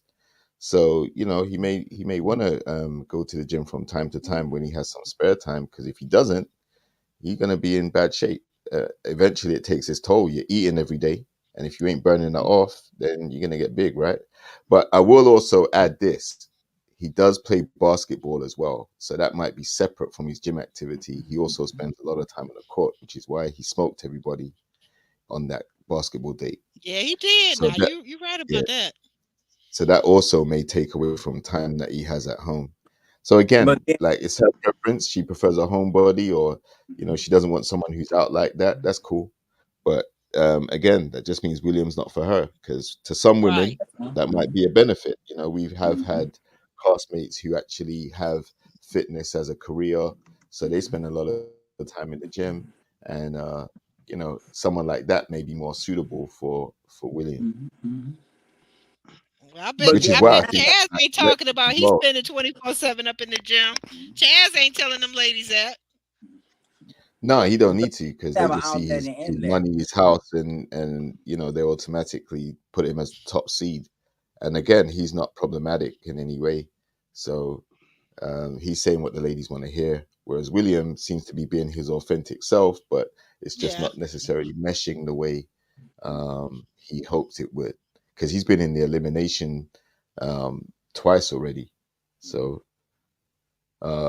there's something there about his personality that, or when they're around him, that they feel like he's definitely not one of the top guys there.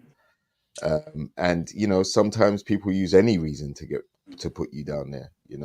But I think the health Maya and seems to be fitness claiming component. William. I'm sorry. Well, she claimed him to a certain extent because he really likes her. Like, he seems more infatuated with her than she is with him, right? He's Right. really taken aback by how beautiful she is, in his opinion. She's Um, gorgeous. yeah, She exactly. is Whereas absolutely gorgeous. I think she's pleasant to him, but I don't think she necessarily wants a guy with 3 kids either. That's what I'm saying. So, because she don't have that. Mm. So I think she's just being nice to him, respectful, but not necessarily feeling him. Again, that's a lifestyle compatibility thing, from what I can see. Really? Oh my goodness. We haven't even got to him yet. I'm gonna take that off the screen for a second. Well, we talked about him earlier, so yeah. Someone's trying to say Chaz is maybe going to self-eliminate. Ooh, don't give away the spoilers. Now Well, see, here you are. Wait a minute. Wait a minute. Now see, you're doing Amika. And that's bad, because I don't know. This lady was married, so how do we know that those aren't her ex-husband's children? Are we kind of jumping to an assumption about whether it's a baby daddy or an ex-husband? I don't know. That's a question. But then let's be Hmm. fair. At a certain stage, the chance of you having a child in your 30s is great, at least one. And the chance of you being in love or committed to more than one person, or maybe having more than one child, it can happen, So it's all kind of stuff that can happen. And you can't use double standards, whether it's the male or the female. We have to be open to love, and the person that you love may have 2 baby mamas or baby daddies. So what you gonna do? Eliminate them from the love process? No, I think for me, I'm gonna be mindful of my words. And baby daddy and baby mama, I don't like neither one of those. If you want to talk about whether the person was married to the Oh, child's that's parent, right. Okay, I yeah, got it. I don't know. I just think that sometimes we jump to conclusions, and that was one that they did with Jonathan. They assumed that because he said Exactly. he had a child, oh yeah, your baby mama, you didn't spend the block with her. You spending the block with her. Well, that actually was his ex-wife, ma'am. Hmm. That was his ex-wife. Right. So I think we as Exactly. Black people have to realize that some Black folks still get married. Not Yes. all Black folks get married when they have children, but some Yeah. Black folks still like the covenant of marriage and the Mhm. bond and the security of marriage, because whether people believe it or not, whether your generation, the younger generation believes it, it has its benefits. So That's right. it has its Exactly. And benefits. that was used against Jonathan when he said it, That's right? Because yeah. he did tell some ladies that he was married. He just didn't tell Mika at the time. And he gave the impression that he didn't feel comfortable divulging certain things to her.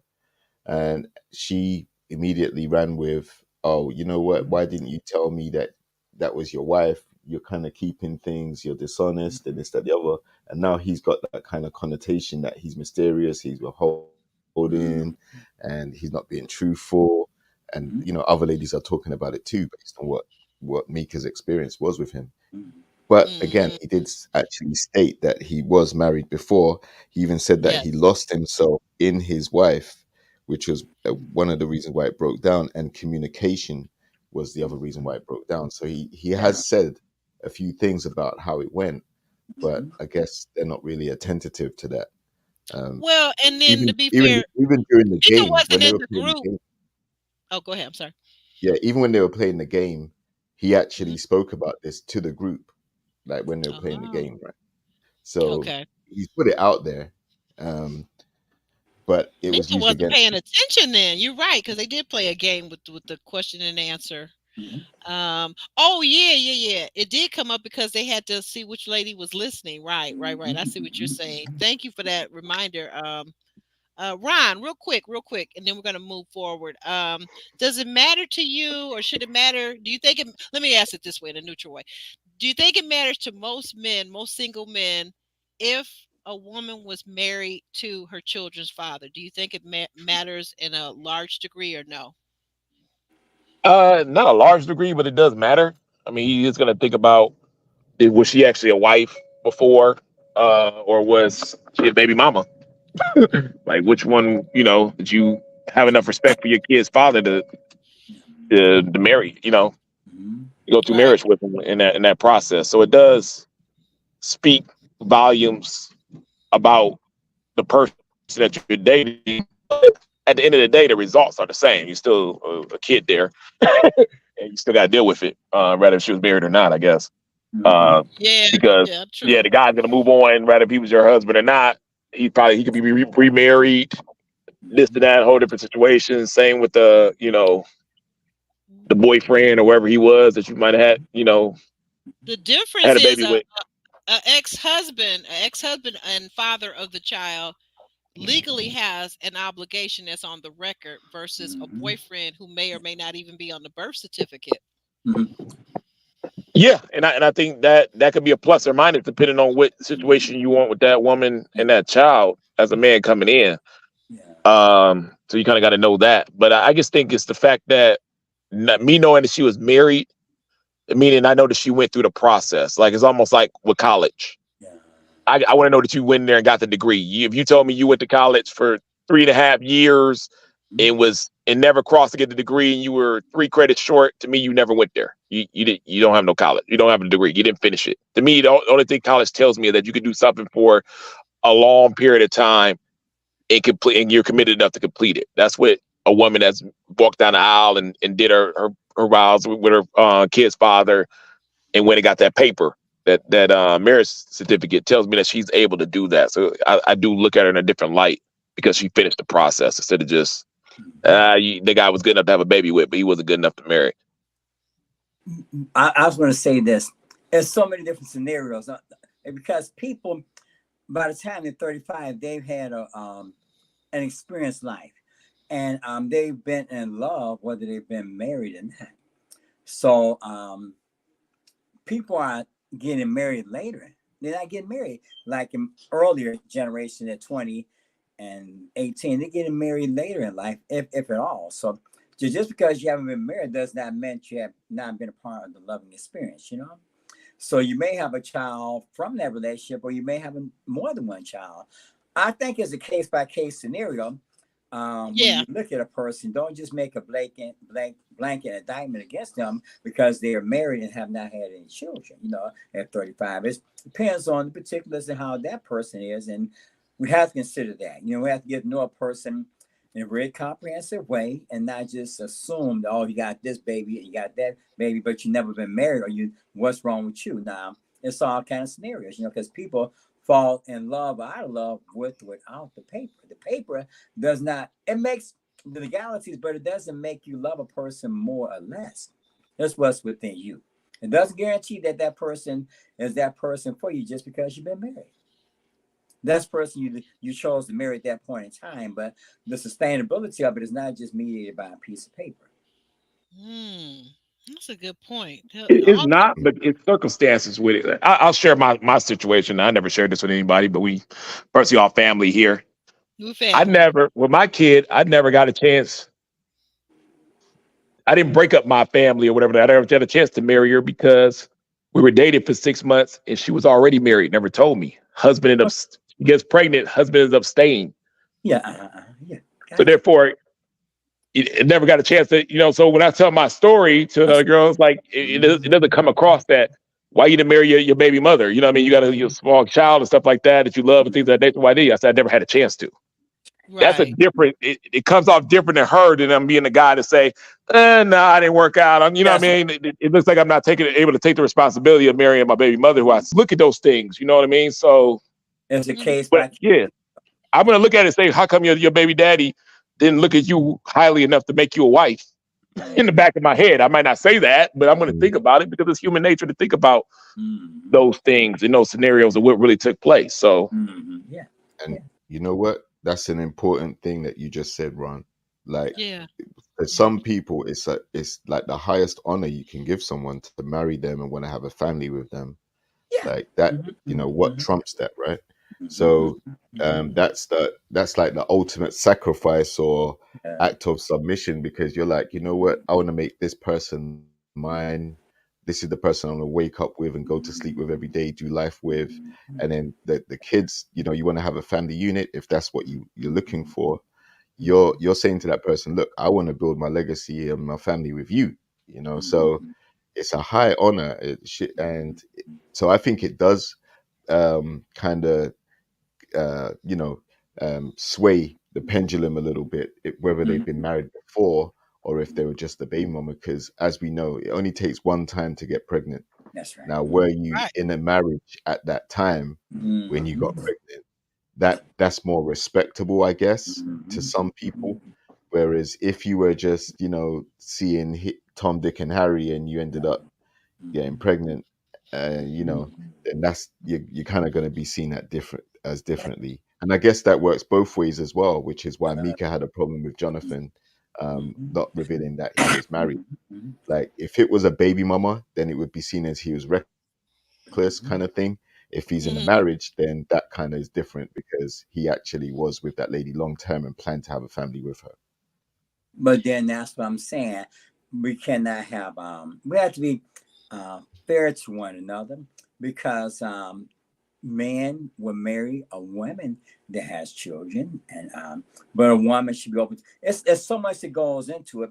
We have to be fair to one another, because just because you've been married and had children and then you divorce or you starting over at 35, you're still looking for love, but you shouldn't be excluded from the process, because after all this, you as an individual and what you bring to the table, because you still should be on you still are marketable, but it's you as an individual.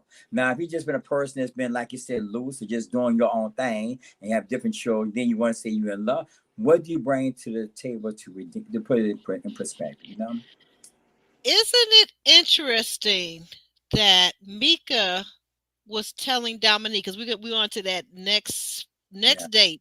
Okay, so Mika invites Dominique out, who she says he's short for her, but she says she does like his conversation and he always gets her to open up. But isn't it interesting that Mika says that no one has ever made her feel like they were worthy of her having their child, and yet I'm sitting there listening to her and I'm thinking, but dang, didn't you already tell us you got a 18-year-old and a 8-year-old? And Like, what 6-year-old. did a 6-year? 6-year-old. Did I miss it? Whatever the age, she got 2 kids, but she's sitting there. I don't know if people actually hear themselves talking sometimes, because you're saying nobody has ever made you feel like that, but then if that was the case, you wouldn't have any kids. You would have 0, because nobody has ever made you feel like that. But she's telling this to Dominique, so now take it for what it's worth. Dominique is saying, because of course we remember Dominique at the mixer at the beginning, opening season of the season. he says that he wants to have between 2 to 10 kids, and I know he's joking about that 10. I know he's joking. He's saying something just to be saying something. But in any case, he doesn't have any children, and he wants some. And she basically told the guys in the beginning, until she came up for elimination. Now she's trying to soften up, and she says, "Well, maybe if the right guy came along, I would have a child." What do you think about that, Ron? I think she's I think she's attractive, actually. I'll give her that. She's very pretty. She's very pretty. Yeah, I think she's very attractive. I'd run from her though. She'd be the first one. She'd be the first person on this group I'm running from. Is that because of the two kids? Is that because of the two kids? Nah, it's just the demeanor, the kind of way she treats the guys. You know what I mean? She came in there and you're not interested in this guy. You didn't call him short already. You already hit him on some superficial stuff. But if somebody came with you with some superficial stuff and your kids and something like that, you're gonna have a problem. You have a problem with Will. You have a problem with some other guys. You kind of have this nobody's good enough demeanor, but we ain't seen that much receipts that you're her yet or anything like this. I don't know. It's just you too gotta much. fly her out, and then when you fly her out first class, you gotta have her sit in the limo while you getting a facial. That's when she recognizes that you somebody. Yeah, and she don't. And she's cute, but she don't look good enough for all that. She ain't her with all that. So we ain't doing all that. Let me not compare. So I feel like as a person that hasn't really healed, maybe through the last situation. Yeah. So you put your expectations so high and so lofty that it makes it seem like the guys are the problem when you probably are the problem at the end of the day. A little lack of self-reflection, a little lack of softness, a little lack of having a soft side for the men or showing that different side of you. So those are the type of women that just you can't do nothing with them. It's hard to work with them. So you just gotta leave it as it is. I can understand. I can see why she was in the bottom a couple times. Right. Yeah. So, but she was not interested in him. I ain't seen her. Have you seen her interested in any guy? No. Yeah. None of them find out nowhere. Yeah, nobody's good enough with those type of things, even though all these guys are on her level. Really, in real life, you could tell. I mean, so it ain't gonna work for her. Oh, this wrong season, wrong show. I think what she's trying to do, but like women that's like this, I would just hope that they show a little more compassion, be a little more softer, show a little more self-reflection for themselves, and just get a reality of where we are at in dating, what they really want, what the marketplace is giving, what they are on that. It gets really a real good assessment of what's going on, because it can't just be, oh, I think I'm this and these guys, no. It don't work that way. You can't dream of the market. It is what it is. And you fit somewhere in there. And if you really want a man and you really want to remarry and you really want to take this serious, you're going to have some kind of assessment on that. Because I've seen those type of girls that be like, oh, you no matter who you bring around there, it's a doctor, he too short. Oh, he's a lawyer. Oh, he don't got enough time. He don't got it's all excuses to just say that they're not necessarily ready of what it takes for a woman to really be with a good man. Because it takes a lot. Women don't really assess that part a lot sometimes. To be with a real good man these days in this dating market, a guy that's successful and he's gonna have expectations. And a lot of women, it's like, I don't think it's worth it, or I don't have the energy to do all that. I'm not doing all that. I'm not coming home and cooking and doing this and doing that, and they don't want to do it. It's a lot of responsibility on that side too. So I'd rather them just to say, hey, I don't want the responsibility of all that right now. I'm not mentally there to be there every day for a man, his helpmate in his corner every single day, just dealing with that every day. I'd rather be alone. I'd rather do that. I'd rather them come like that than to be like, oh, he's not good enough. He's like just shitting on the men all the time. I don't like that response to that situation. Just say that, yeah, you're not ready, Well, you know what? I'm gonna put it back up there to what you're saying. Not to cut you off, but I guess that they're saying, like you pointed this out early on, is that ironically, many of the women have kids, but a lot of the men? We only have Will. Is Will the only man this season that has children? I think Yeah. so. So that is kind Yeah. of an imbalance because, so I could see if one or two of the women had children and the rest were single, no children, or even had been married and still had no children. But it seems like a big imbalance to have 3, 4, 5 women that have children with all these men that have no children and want children. Yeah, a woman needs to be able to explain her situation though too in a way where a man will be acceptive to what she got going on in her household. So, like in this situation, you said she had older children. You can explain that and work a plan for that, or you got to be able to tell a man what role is he going to play as stepfather or as the person coming into that household or with the children. If you can't explain that, then you weren't ready to date anyway, because you might run it. You're gonna have to explain that. You're gonna be able to get that story out. I feel. I'm like, when I'm talking to a woman with kids, that's the first thing I try to figure out. Okay, where am I gonna? Where's my part in here? Because I'm not coming in 4th place. So you're not putting me this kid first, then God, then this, and then you can have a spot on 6th place. Yeah. Come on in. No, you have to explain. But established relationship with their children. They already have an established relationship with their children. So you have to. It has to be a very clear understanding, because you come into a situation with children already, and they already have an established relationship with their the children and parent already have an established relationship. So you have to come in there with an understanding that you're growing into a role versus somebody that has already have an established role in the child's life. So it's a lot of room for growth and you being mature within yourself and knowing who you are, and you rise to the occasion, which is really an enormous task, because you come into a situation when children are already there. So you have to have rapport with the children and the parent. But she has to let you know what's her expectations and what role she really wants you to play within that situation, because she is in control of her kid at the end of the day. It ain't going to be you. So let me know what I'm getting into. Let me know what you expect. Right. Let me know, you want me to pay this? You want me that? You expect me to pay for this kid's college and when he's 18 because his dad ain't going to be. Let me know everything that you're expecting out the situation so I can see if I want to be a part of that or not. Yeah, you're right. Because kids aren't. A lot of people say, "Well, kids are till they're 18." Baby. You guys say you sending your kids, you want to have a stellar future. You sending them off to college or some kind of vocational school or trade school. There's still money after 18, so don't think you getting off at 18. And it's emotions. You have to be emotionally attached to that child. Okay. For it to be a very you have to be attached to that child. That's and a great conference. You got to be a part of that child's experience, because not just relationship with the mother over here, and then you attach to the whole family constellation. You're right. It's going to be a disaster if you don't rise to that kind of, because it's going to be a problem. If you're not really attached to the whole family, it's not going to work out too well. You're going to be a person that's detached from your family. Right. You were kind enough to share over here with family. Can I ask you a personal question about your situation? Yeah, sure. And if it's too personal, just say pass. Okay, it's no big deal. No, I'm really honest about my situation. In your situation, does your daughter call her other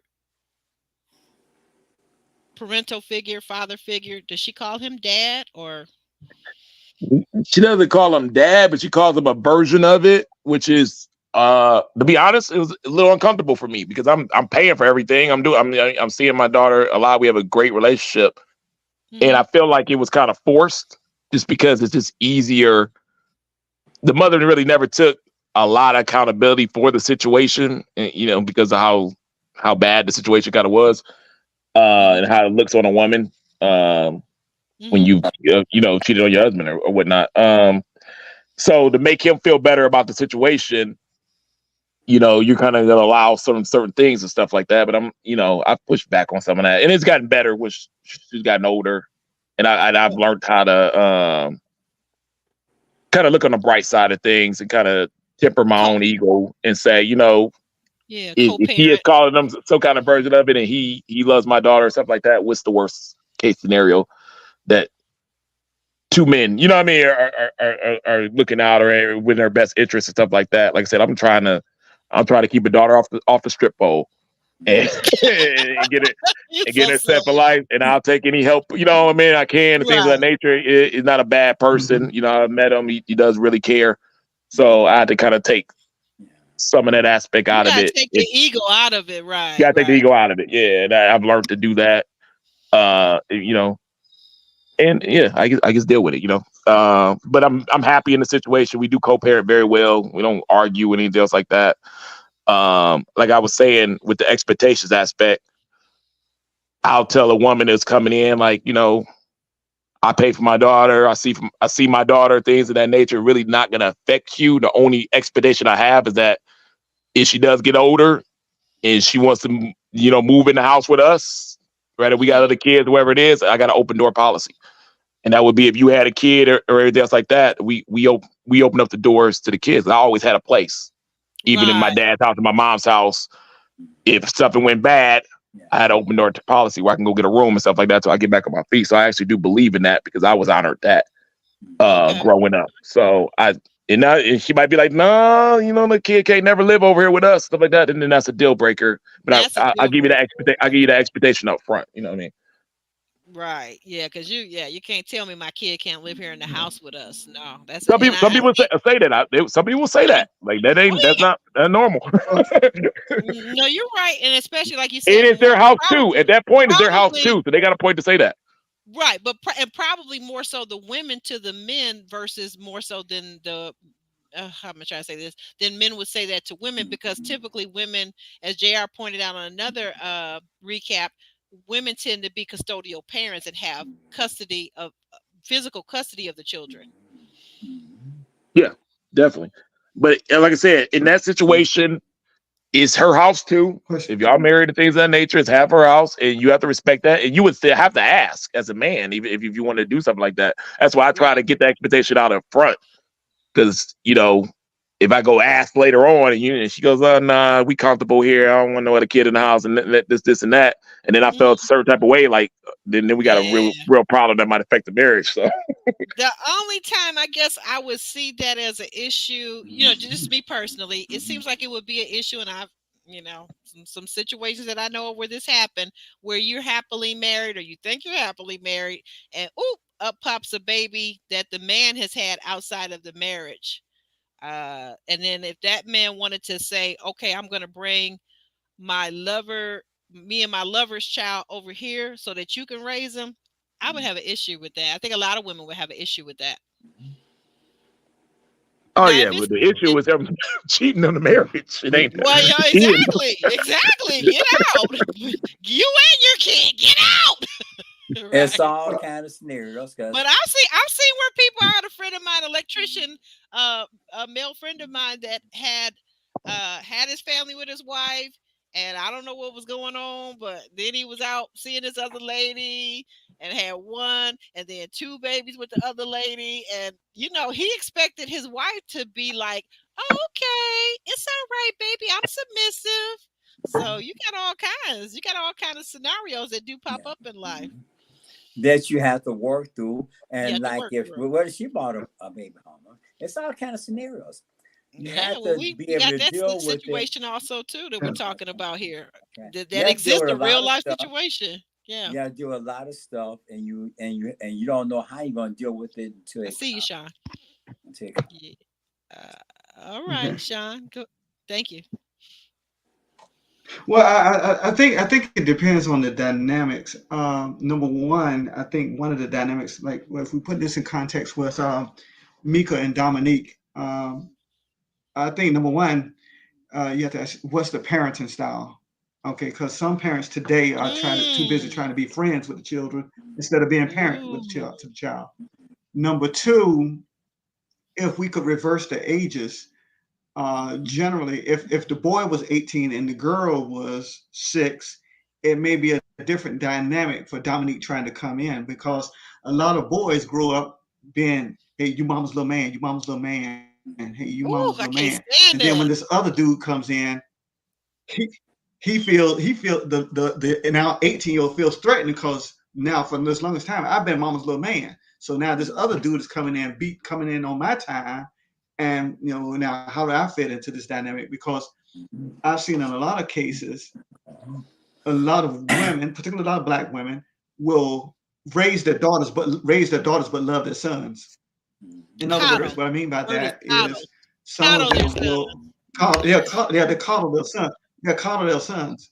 And so you know, this young boy now growing to a man, 18, he's got all this anger and number one, and how does he feel about this other guy coming in and what have you?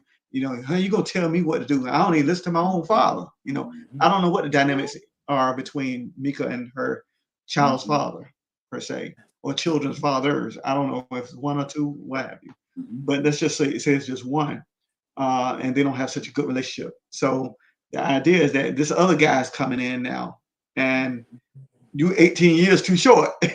You know, hey, you too late, brother, too late. So how do we take care of that? And then, of course, back on the dynamic the way it is now, she said her daughter's 18. Sometimes that could go a little left too, because this other guy comes into the relationship and she's 18. She's actually a grown woman, and she might start looking at this guy. I've seen that happen. Or as more likely, Dominique. he may start So looking sometimes, at her. you know, hey, yeah, Because some men don't care. and he might about start that. looking at her. Yeah. So You know what they all say, these age guys, is just a number. yeah, and age is just a number. Yeah, and so you know you got all these different dynamics. So whatever you're ready for, you know, and then of course the other thing dynamic is, what does the child's father believe is the best parenting style? Some guys may come in with a heavy hand. You know, for every little infraction, I'm gonna take out the strap. You know, hey, don't you be hitting my child? That's my child. No, you don't put your hands on it. People still And spanking then children in put that dynamics 2024. in there too. So I mean, you know, Stop it, black people. 2024. Let's slavery. Ah. Let slavery be gone. Let the ramifications of slavery be over with. You laughing, but look it up, guys. Trauma bonding with your children over slavery mentality is a real thing. Well, some people say some. Well, You do not some have to hit people your some people believe in gentle parenting. That's what I'm talking about. Some people That's what believe I'm in gentle talking about. parenting, and then Now I'm not talking about tapping then a there's some toddler's people hand. that believe spare the rod, spoil the child. That's not what that means, by the way. You know that, and I know You're that. chastising, but you don't always have to But get tapping physical. a toddler's hand, that's about as far as it should go. Now, I'm gonna say this. You in many of us as parents' lives, there'll come a time when the same-sex child will get up in our face as if they're our equal. I will say to the child, we can take this outside, and if you want to step to me like a woman, I will beat you down like a woman. I will say that now, because if you 14, 15 stepping in my face and I'm paying all the bills around here, oh no, we're not having that. I'm not gonna live in a house, and I've seen this in the black community too. I'm not gonna live in a house with children that I'm afraid of. Anybody that I'm afraid of, you're gonna be outside my house. So, but beating on children. Well, here's the other dynamic, no, Aubrey. Everybody's different. Everybody different. I'm not advocating one way or the other. I'm just saying that there's some people that still practice that. I'm saying now, here's the other dynamic. Drop Like down in the to chat piggyback with off the one if last you portion still of what you think. said. Here's the other dynamic to the. What happened? Go ahead. Finish your point on that one. No. You. Okay, I think I think it. Okay, I think it depends on. And here's the other thing. Another thing. Okay, Mika's 36. Her daughter's 18. What happens? Here's what happens if mom and daughter's estrus are in sync with one another. Sometimes there's a little bit too much estrogen going on in that dynamic. And how does this man fit into this?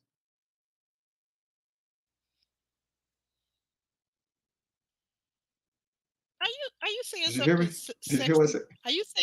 Are you saying something sexist on my channel, sir? No. Okay, we're gonna press on. No. I think what he's trying to say is like sometimes I was saying what they're happened. close enough in age, but they might start hanging out with each other pretty soon. Who? The mama and the daughter, or what? Oh, we see this all the time. I see this all the Sometimes that time. happens.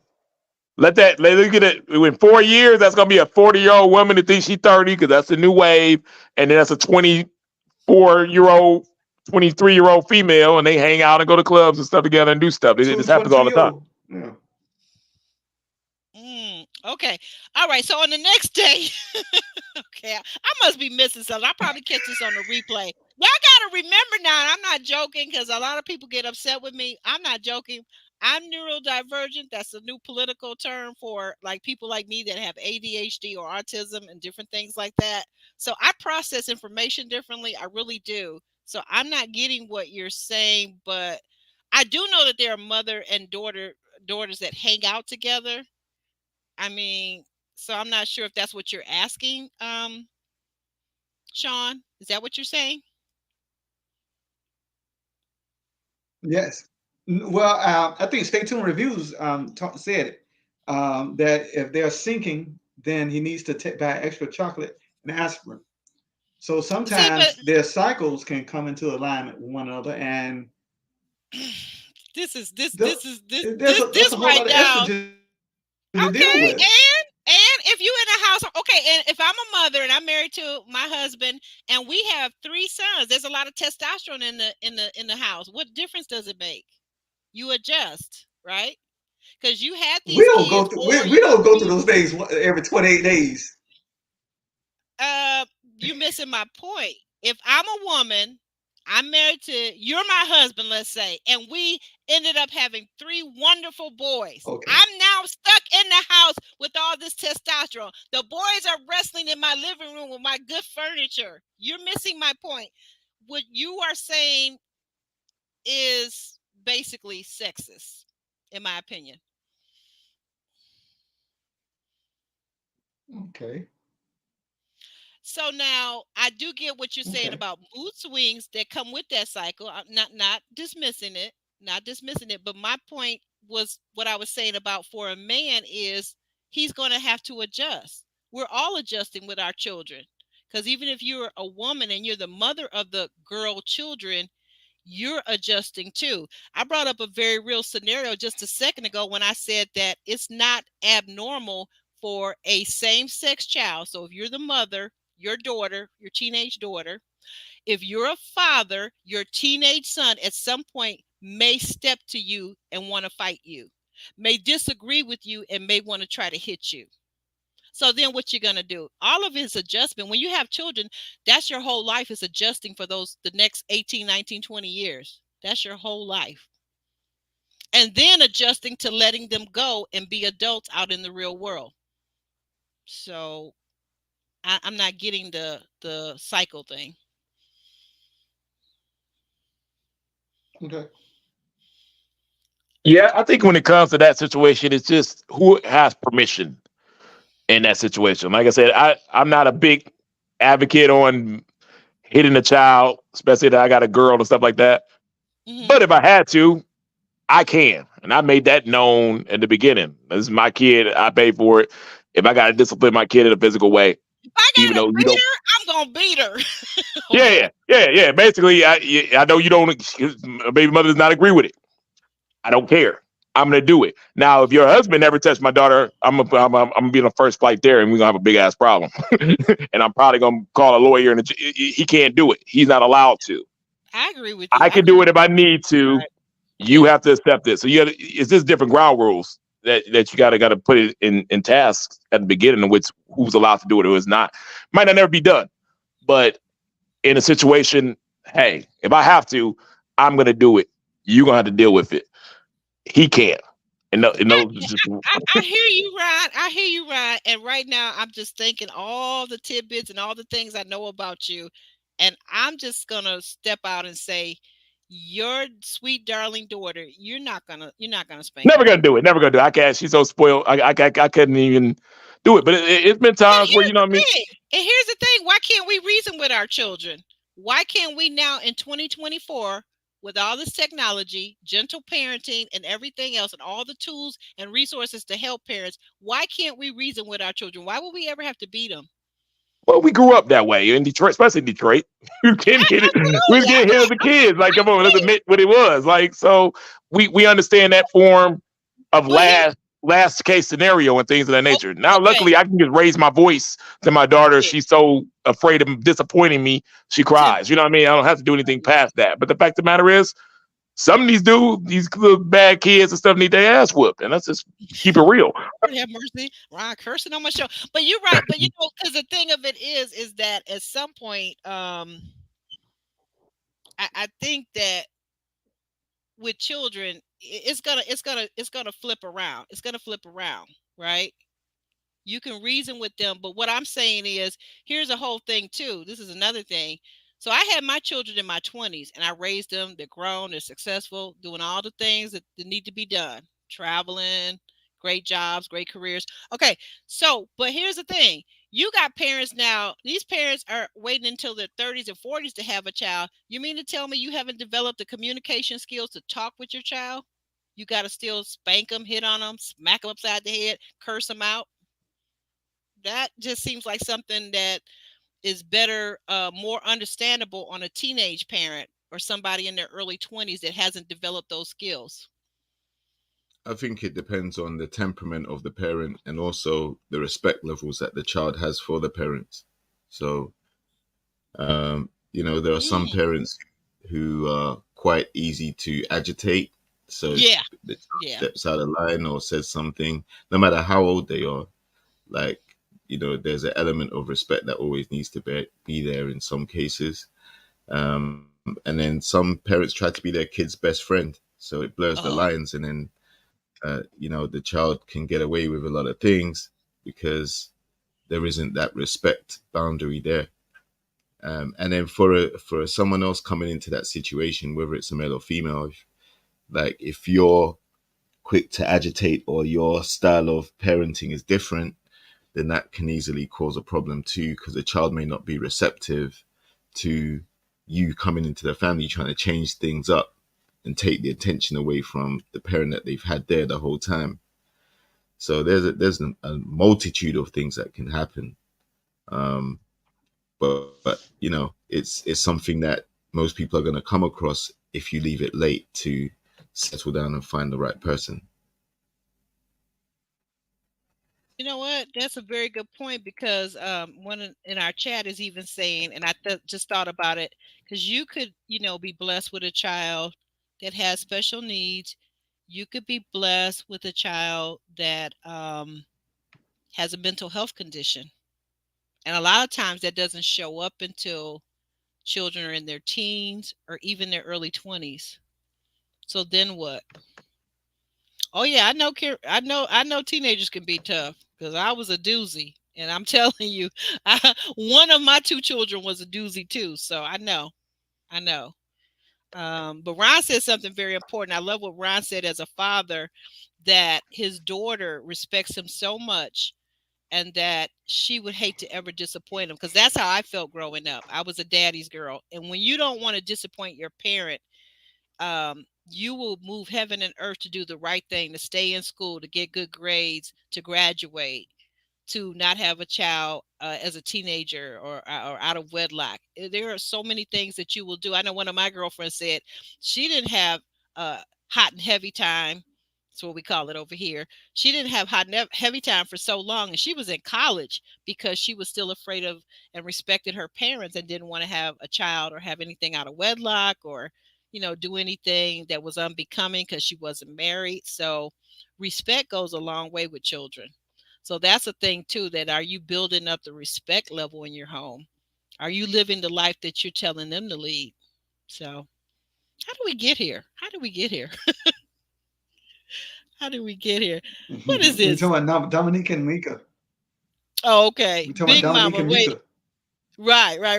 I got you. You still got that lag in your, so you hear me later than when I actually speak. Yeah, I see what you're saying. Back in the day, Big Mama only needed a switch or a 2x4. Oh Lord, stay tuned. I can't put your stuff up on the board. You're a mess. But anyway, so we persevere and we move forward. Okay. And I hope, Sean, there's no ill feelings. I didn't mean anything bad about what I said. But I just think that's a little no. And just know, just for future reference, stay tuned reviews. I love Wes over there. He is wonderful, great reviewer, by the way, a great YouTube channel. But Wes is always over here starting mess, so you can't follow him. Okay, he's not the dude to follow. He gonna get you in trouble because he gonna say some stuff, and then you gonna double down on what he said, and it's gonna be like what? Okay, so Maya and Justin meet up, and this date that they have, they get to find out that they meet up for drinks, and they find out they're both never been married, and they both have never had children. They have no children. What do you think about that, Sean? Their date? Well, I think that was space filler. 'Cause I thought she already knew that he had never been married, and I mean, I'm sure that probably the talk has gone around. Behind Hey, the man, he's been scenes. single, and yeah, Hmm. behind the scenes, and so they just had to say something on camera. I think, what have you. It was a cute little date, what have you. Do they have chemistry? And as you see further, I think Justin is like Calvin was saying earlier. He's a chameleon. He adapts to whomever is in front of him. Hmm. Yeah, Yeah, I see that. I mean, I because he s- was talking about how he said he wanted children. He said, "Oh, of course I want children. Yes, I want children." You know, but he wasn't saying that with Mika. That, so it depends on who's in I- front of him. yeah. Ron, what are your thoughts? What are your thoughts about this date with Maya, the beautiful Maya? Maya is so beautiful. I am 100% straight, but I was looking at Maya as I was doing the second run through of this so I could be fresh in my memory. I was like, you know what? Maya will make you turn gay. She is so fine. That girl is fine. You hear me? And I'm gonna say something. I'm gonna get a little specific. Okay, I'm gonna get a little specific. One thing I love about Maya, her body, she is natural. She has natural breasts, and I love that about her. That about her, for her, and about her. Ron, take this away before I make a total fool of myself. I like you, I love you like natural Maya. breasts We because get it. I have natural breasts, and I have those had those perky breasts that she had in my 30s, my 20s, 30s, and 40s, right? So I'm there for the women with the perky breasts, natural breasts, not that silicone crap that doesn't even bounce or jiggle or anything. Yeah. Back to the date. I mean, it was. I think it was more Justin being Yeah, Justin again. And he's gonna play that role of befriending and friendly and a little flirt, trying to, be smooth with it and things of that nature. And it will work for this process to a certain point. And he'll agree with every girl. He's not gonna go against the grain. And he's the opposite of what LaRon is when it comes to personality traits towards dating Yes, and women. They're yes, the, they're, they're the opposites. About as stark opposites if you can get. Justin gonna play the game, and he gonna do it this, and the girl gonna be in the car, and he gonna put on Fantasia, and he gonna put on Jill Scott because he knows what type of girls get in the car, and LaRon's gonna play NWA and some Too Short, not caring what girl gets in the car. So that's about how I can explain the two personalities. But the difference is, I think somebody like LaRon or Chaz is a little more stable, a little more ready to take on the daily responsibility of a grown woman. And I don't think this guy's there yet for long term. mm, So we're dealing with the fluff and stuff, and it's gonna right, work for right. third time. But you've seen the guys who've done it this way. Like I said, I brought up Jason, I brought some other people. It's never gonna turn into a ready to love long term relationship. You got to be intentional and ready, like my boy, homeboy. Shout out to Swayze from Miami, like Swayze do it. Was ready, intentional, had it together, was ready for the responsibility, and now you see him, in a long term relationship with the girl he left there from the show. So it's a big difference in those two people and how they. It's just a big difference. mm. Okay, okay. Ron, any thoughts? Any thoughts about the beautiful Maya and her date with Justin?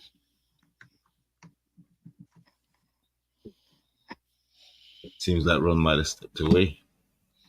Oh no, I just talked. I thought you meant somebody else. Oh, did I say Ron? I'm sorry. I meant JR. I'm sorry. My bad. I think Maya is someone that's genuinely at the moment just playing their game, smiling, cheesing it up with the guys. Nothing wrong with it. But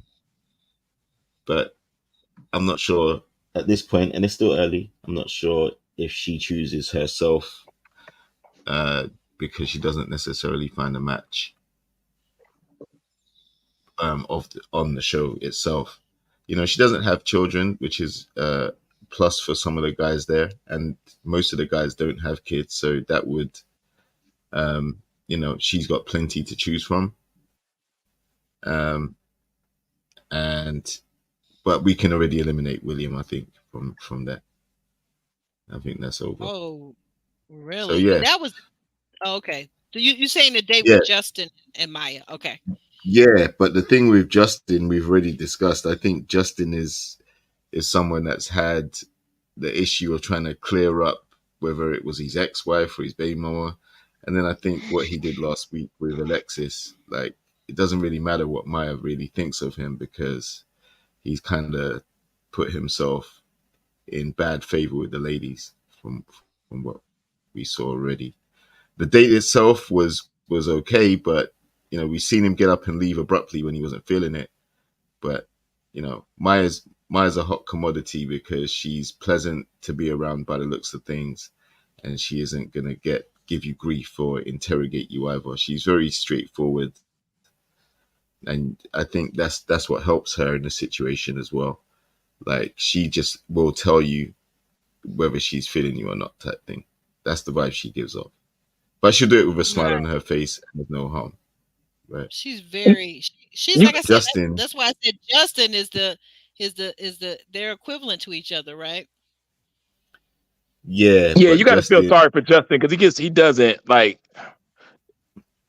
This is not Go the ahead. type of process that he likes. He looks defeated, and he doesn't flirt well. Yeah. It ain't gonna work for him here. You have to have. I'm not saying you have to have some kind of like player vibe in you or something like that, but you have to have something of being okay in this type of environment. And I think you also have to see when he said, he doesn't want to open up to these ladies and then nothing materializes from it. He doesn't want to go through all of that. So, he's pretty much admitting that he's guarded and it's going to be a special woman. Yeah, that he want to take takes the for him risk, to even when he picked the girl up. You know what I mean? He didn't read the room. This is Nope. some everyday player stuff. You know what I mean? And you learn at 16, 18, 19, 20. He didn't get there. He probably was in a marriage, long-term relationship. He never had to really deal with this type of scene. It's clearly overwhelming for him. And he's probably a good dude. Like, you know what I mean? I hope some women could like see past that and just understand that this wasn't the right scenarios for him. And he probably is a good guy under the surface, but this is way too fast paced for what he can deliver. Ooh. Rashina then has a date. Did we get everything out that we wanted to about their date, about Maya and Justin? Anything else? Yep. Sean, you have anything else? Well, I think that's it. I mean, that's good. So you can move forward. Okay. Thank you, sir. You're good. Rashina has a date. Next, we have Rashina. Rashina has a date with Jonathan and Will. And what I love about Rashina is got some skill sets too, like Maya.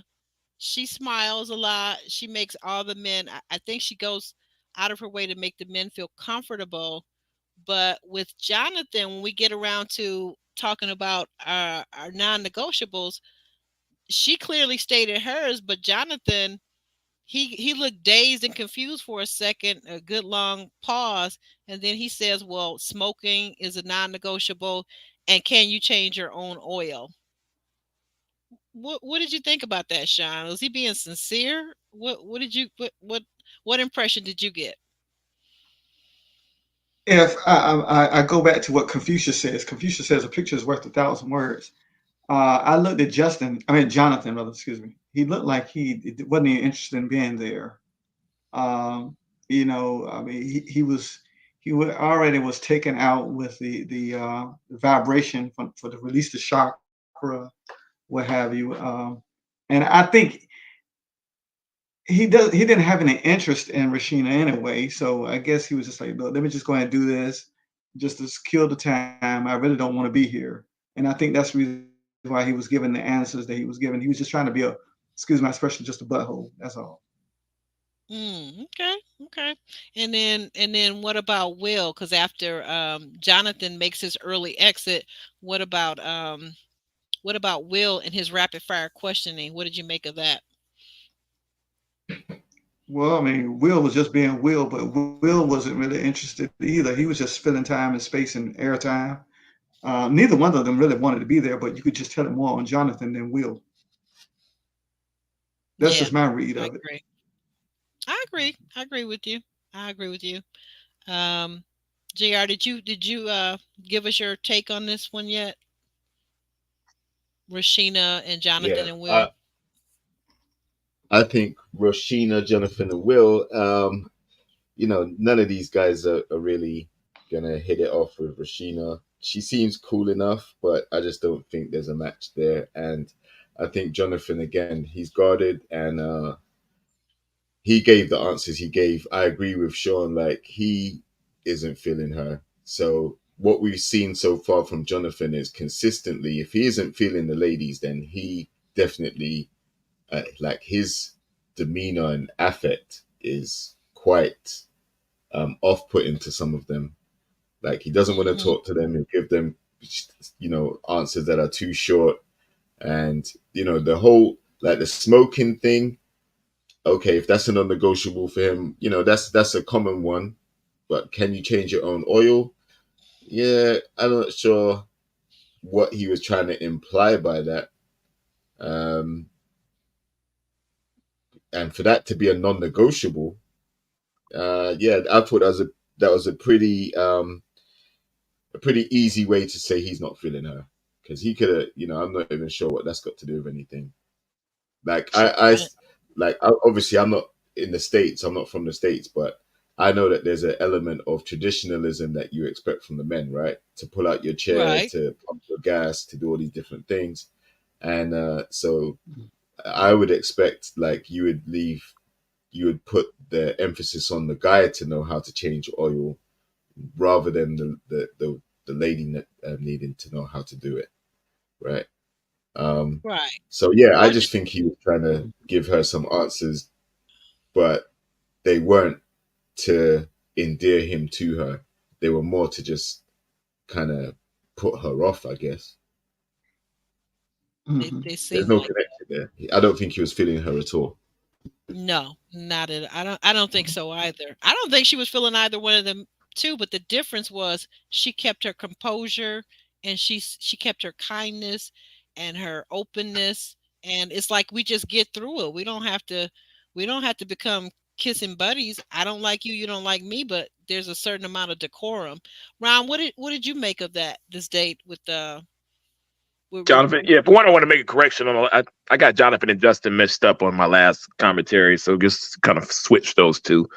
But I think with Jonathan, like I said, and this happens sometimes. I think Jonathan was very, very attractive and had his eyes set on Alexis. I think Ah, I think he thought he was beautiful, and then he yeah. fumbled it. He fumbled it on the last episode. He knows he fumbled it, and now that consumes your whole situation. Now you're like you feeling bet down on yourself. Dang, I fumbled the only girl I really actually was very attracted to and wanted on here, and you get a kind of a depression state. It happens on this show, and Okay. so yeah, so in the way it kind of happened, you know what I mean? It's almost like he thought he was doing well, and then somebody probably told him, "Yo, that didn't go over that well," and then he called her, and she didn't breasted, you know what I mean? And then now that's consuming them. So now I just think he's just defeated. Like he's just like, you know, I didn't fumble my number one that I wanted. I'm ready to go anyway. So this is like, he's almost like, yeah. why am I here?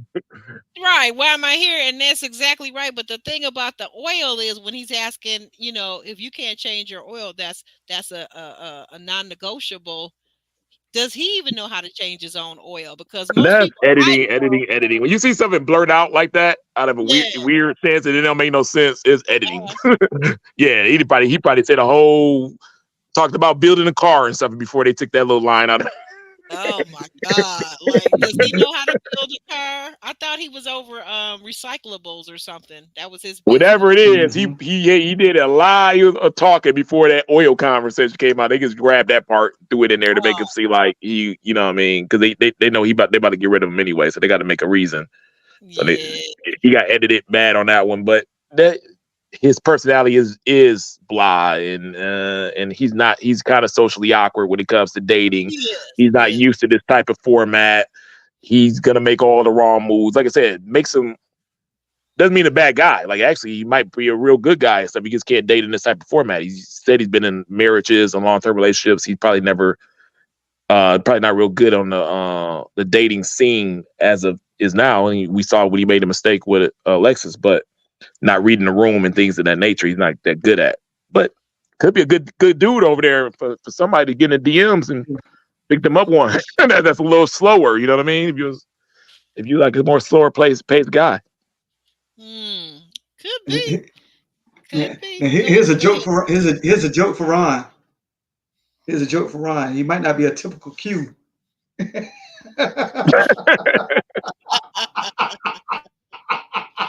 Yeah, he ain't one of the wolves. You can't throw him to the wolves. And if he got some, the wolves in the season gonna eat the guys like him out of position and stuff like that. I think it's gonna be a lot more aggressive with the ladies. And when he tried to get aggressive, he wasn't built that way. It came off cringy, so you can't. Well, because what he did, that was not cool. I call him boundary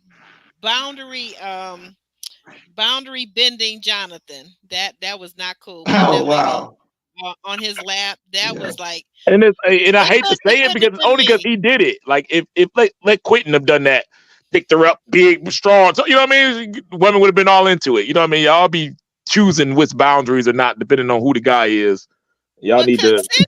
Consent is the order of the day, Ron. I mean, it's just plain and simple. Consent. And then here's the thing: he could have did that a whole different way. He could have. They said to whisper in her ear. He could have just got up and went over to her and whispered something, whatever it was, in her ear, and sat his butt back down. But instead, he wanted to.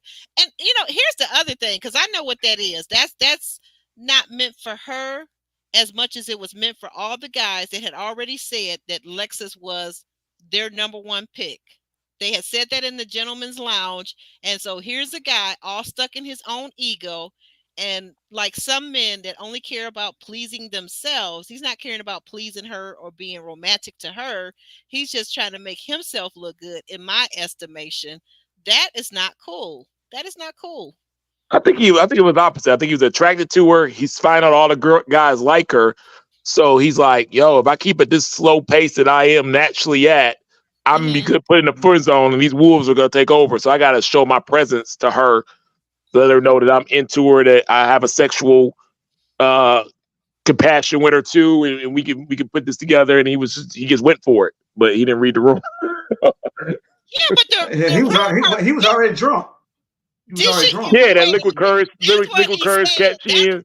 That's what he said. But wait a minute, hold on.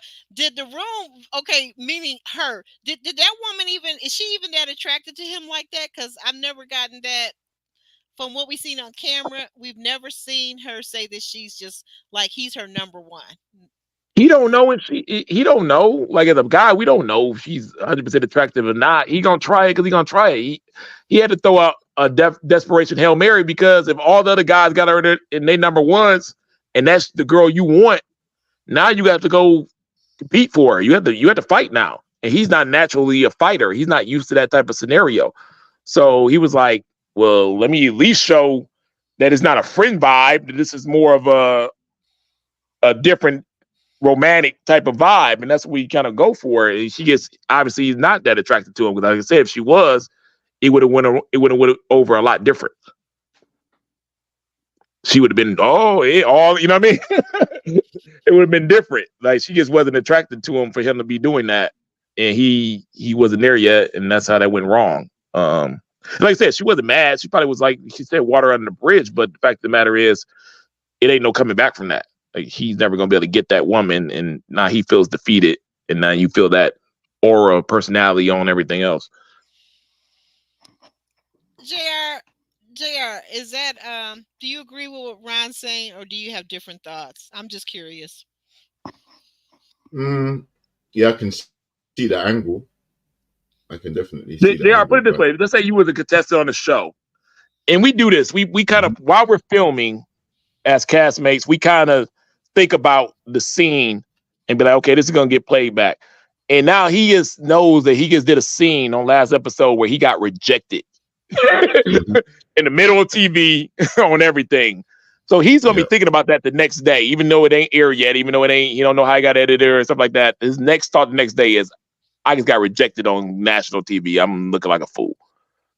And the girl don't want me no more. And, he's going to be in that type of mood. Of course, because he said that he apologized to her on camera this episode. And he said he said that he's apologized to her privately as well. So he knew that what he did went down like a lead balloon, and he's kicking himself the whole time. But, let's face it, he's had a very different disposition to most of the other guys who are actually game for the challenge. He's been like one of the guys that you can definitely say his attitude and mindset hasn't really been invested in the process yet anyway. So when he blew his chance with her, like he probably looked around and just decided that, there isn't anyone else for him anyway to a degree. So anyone that asks him questions, he's just going to be even more closed off and come with answers that would just have them scratching their head thinking, what the hell is this guy talking about? I know for a fact that most guys don't actually change their own oil unless they're a trained mechanic. You take it to the dealership. So for him to come out with things like that, it just comes off as he's just trying to deliberately put a barrier up so that, he doesn't allow Rashina to get close to him in any way because he's not feeling her. And like I said, he's already said in the confessional, he doesn't see the need why he should open up to people that he doesn't think are going to be around long term for him. He's not comfortable doing that. And this is an elimination date too. Production knows that these two men don't have no connection with this woman and vice versa. It's put there to kind of give them a reason or why these guys are about to get eliminated. It's the setup date. They do it every single season. Everybody's been on one. You're going to show up to a date that you're happy of. You've been begging them to put you on dates with these certain people, and you walk in the room and you be like, these are the two women that I dislike the most. Why am I on a date with them? Well, they're about to get rid of your ass. That's what's about to happen pretty soon. Yeah, you know what? That's an excellent point because as it turns out, what you're saying, right? So we move over to Tommy. We're at the ladies' lounge, and we're at Uncle, Cousin, Nephew Tommy's ladies' lounge, and he's talking to the ladies, and Patrice is saying to what you're saying, Ron, that oh wait, no, I'm sorry, this was from her earlier date, a different date. Patrice is saying that she was in the middle of two men who was really feeling her. That was the date with William and Alonzo. Vanessa chimes in that she felt like she was the third wheel and was. Alexis says that she wanted Chaz on their date to kiss her. And the ladies begin to talk some more, and they bring up that, hey, Tommy, I thought you said what happens in the ladies' lounge stays in the ladies' lounge, but we're kind of having some issues with one of the women, i.e. Alexis, going back and talking to the men, and then it creates an unsafe environment for us when we go out on these dates. How do you guys feel about that? Let me go up here and start with Sean. Sean, wake up, Sean. Going into our third hour. Okay, no, I know. I was thinking it was kind of messy. I was thinking it was kind of messy. And I was thinking it was kind of messy for her to say that she wanted to date with Chaz and she wanted Chaz, and then they pan right over to Vanessa, I guess, to catch her reaction. Mm-hmm. You know, I think that's the creative tension point, what have you. And of course, you know, as it looked on camera, Mika looked like she was close with Koshia. So I think this is kind of set it off that Alexis against the world, you know, what have you. So I think that was very bad taste. And then they had to have a retort. Say, I thought you said what happens in the lounge stays in the lounge, and you know this whole back and banter and back and forth, what have you. It's just I don't know. Like use Ron's words, editing. So Patrice doesn't have a point that she should feel okay that she says that Ron was getting aggressive with her in his questioning. I don't know how much was edited. We did see Will talk to her about Not him not not sleeping Ron, on not Ron, not Ron, not Ron, not Ron. Will. Will. Will. Did I say? You Oh my said God! Ron. I really got. Oh my God! Yeah, you said Oh Ron. Jesus! Where's my drink at? Will. Okay. We Okay. don't want to Will, put you're Ron right. in the show. We don't want to put Ron in it. But you know what? You're Ron in right. there. You're right. So, but okay. So Yeah. Patrice did say that she felt uncomfortable and like attacked, somewhat like like verbally, by Will's assertion Mhm. that it must have been her. And why did you tell these women this? Da da da da da. As one man used in a previous season, it seemed like Will was maybe a little combative. So how is she supposed to take that when what's said in the Yeah. lounge is supposed to stay in the lounge? Hmm. I don't know. Do you have to address everything? I mean, I guess Ron do you have to address everything on air? I mean, can we just talk about it off air? As it look, I don't think that was cool. You know, I mean, could they have resolved that off camera? And I don't know. What part you talking about? I don't With know. them having a problem with the rule? It ain't really no Was rule. That's why yeah, if you saw there, you saw Tommy brush it off. Tommy was like, "Next." I ain't about to talk about that because yeah. he ain't gonna establish a super rule that ain't He always said it. implemented. But have you been watching this season? He said it like in the first ladies' lounge, in the first men's lounge. He said that was like his opening skit. He said, what happens in the men's lounge, and then the guys all chimed in, stays in the men's lounge. He said that to the women, what happens in the women's lounge stays in the that is a rule. I mean, so Yeah, but here's the thing. Are you it's a gonna rule that's not always implemented. So like, what is a rule that's not? What's the definition it's of a a rule that's not Suggestion. always implemented?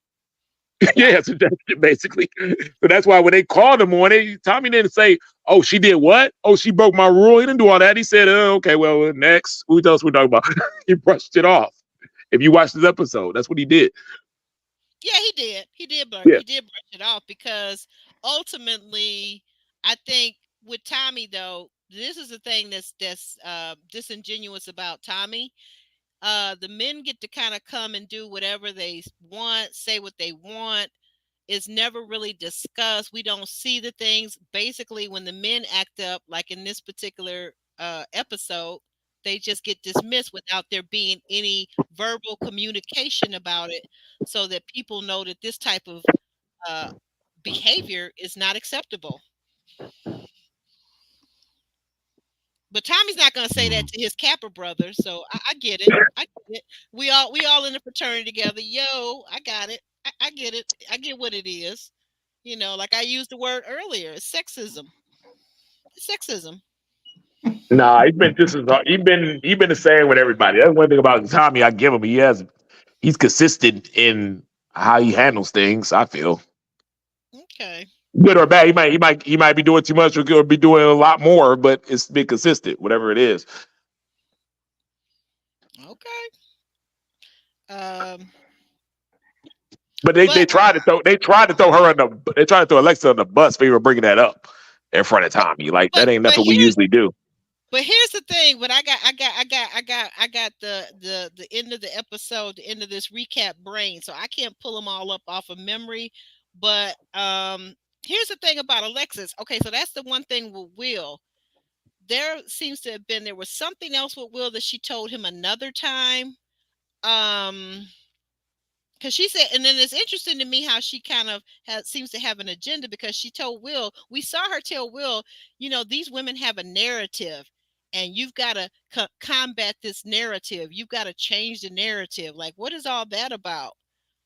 And then now this episode, she's talking to, to Chaz about Koshia. Why is she even bringing Koshia up? Like you said yourself, Ron, the lady's off the show, so let's move on. You want me to give you the real? You can, sure. Oh, and it's not facts. Like, I don't know this for sure, but this is what I would suggest and guess. Okay. If you look at the two guys that, and Alexis is young. Remember, she's 31 and things of that nature. She's in Dallas. She's trying to get it popping. And she sided with the guy she sided with was Chaz. Big house, 3-car garage. Chaz probably got a lot of connections in the city of certain things. And big multi-millionaire Will, who probably has a lot of connections and stuff in every scene. So some women are going to say, with this, me throwing them two guys, type of guys like that under the bus or doing something differently is not going to get me more ahead in the city of Dallas than this show is when niggas going to leave to the next city and go somewhere else and just forget about me.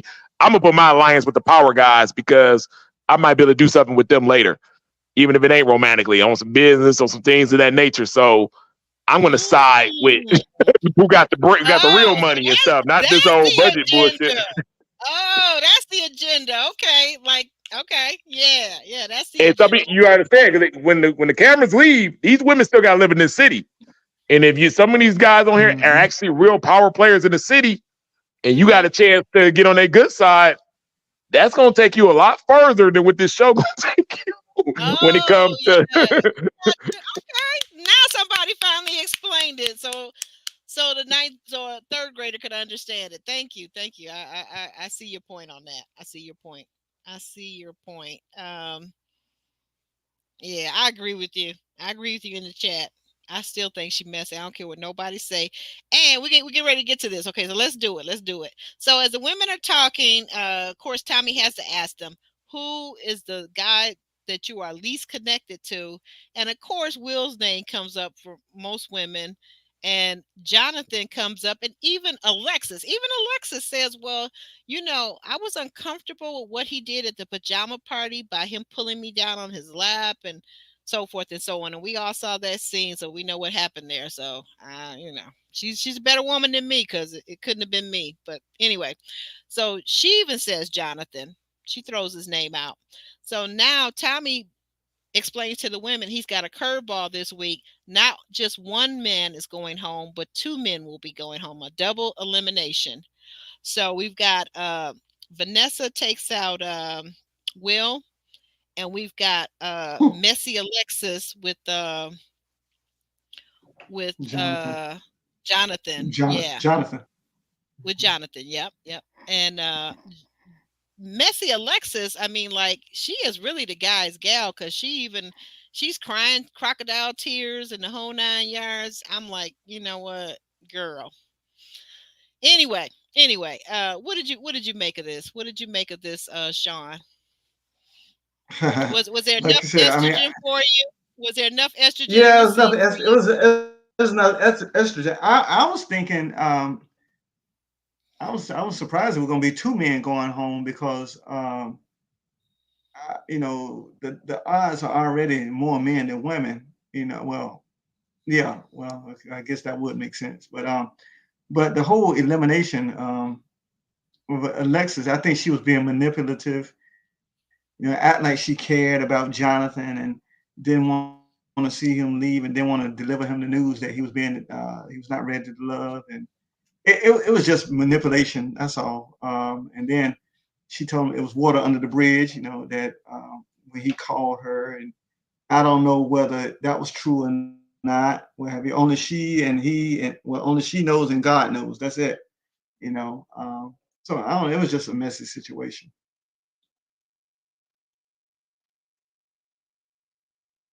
Yeah. I agree. What about you, JR? What are your thoughts about the elimination dates and the dual elimination? Quite surprised that they chose to get rid of two guys at the same time, but I also understand why both guys were down there in the first place.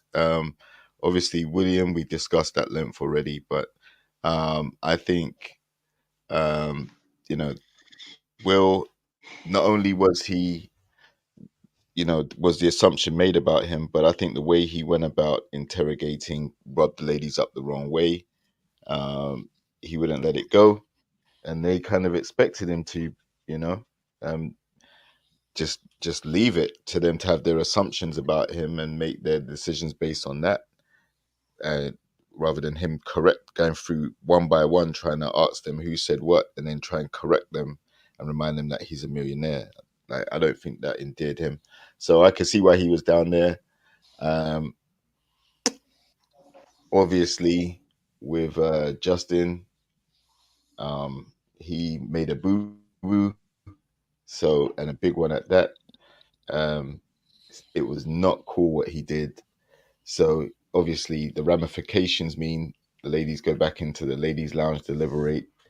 Not only has he got his short answers and things like that, but they suspect he's holding things back, and now he's crossed the inappropriate behavior line as well. So, not surprised that either of these two guys were down there. And I think, back to your point about the lounges being private, yeah, like, it's a tight balance. Like I said, I think you're told to, and Ron knows better than me, but I think you're told to deliver what the consensus is.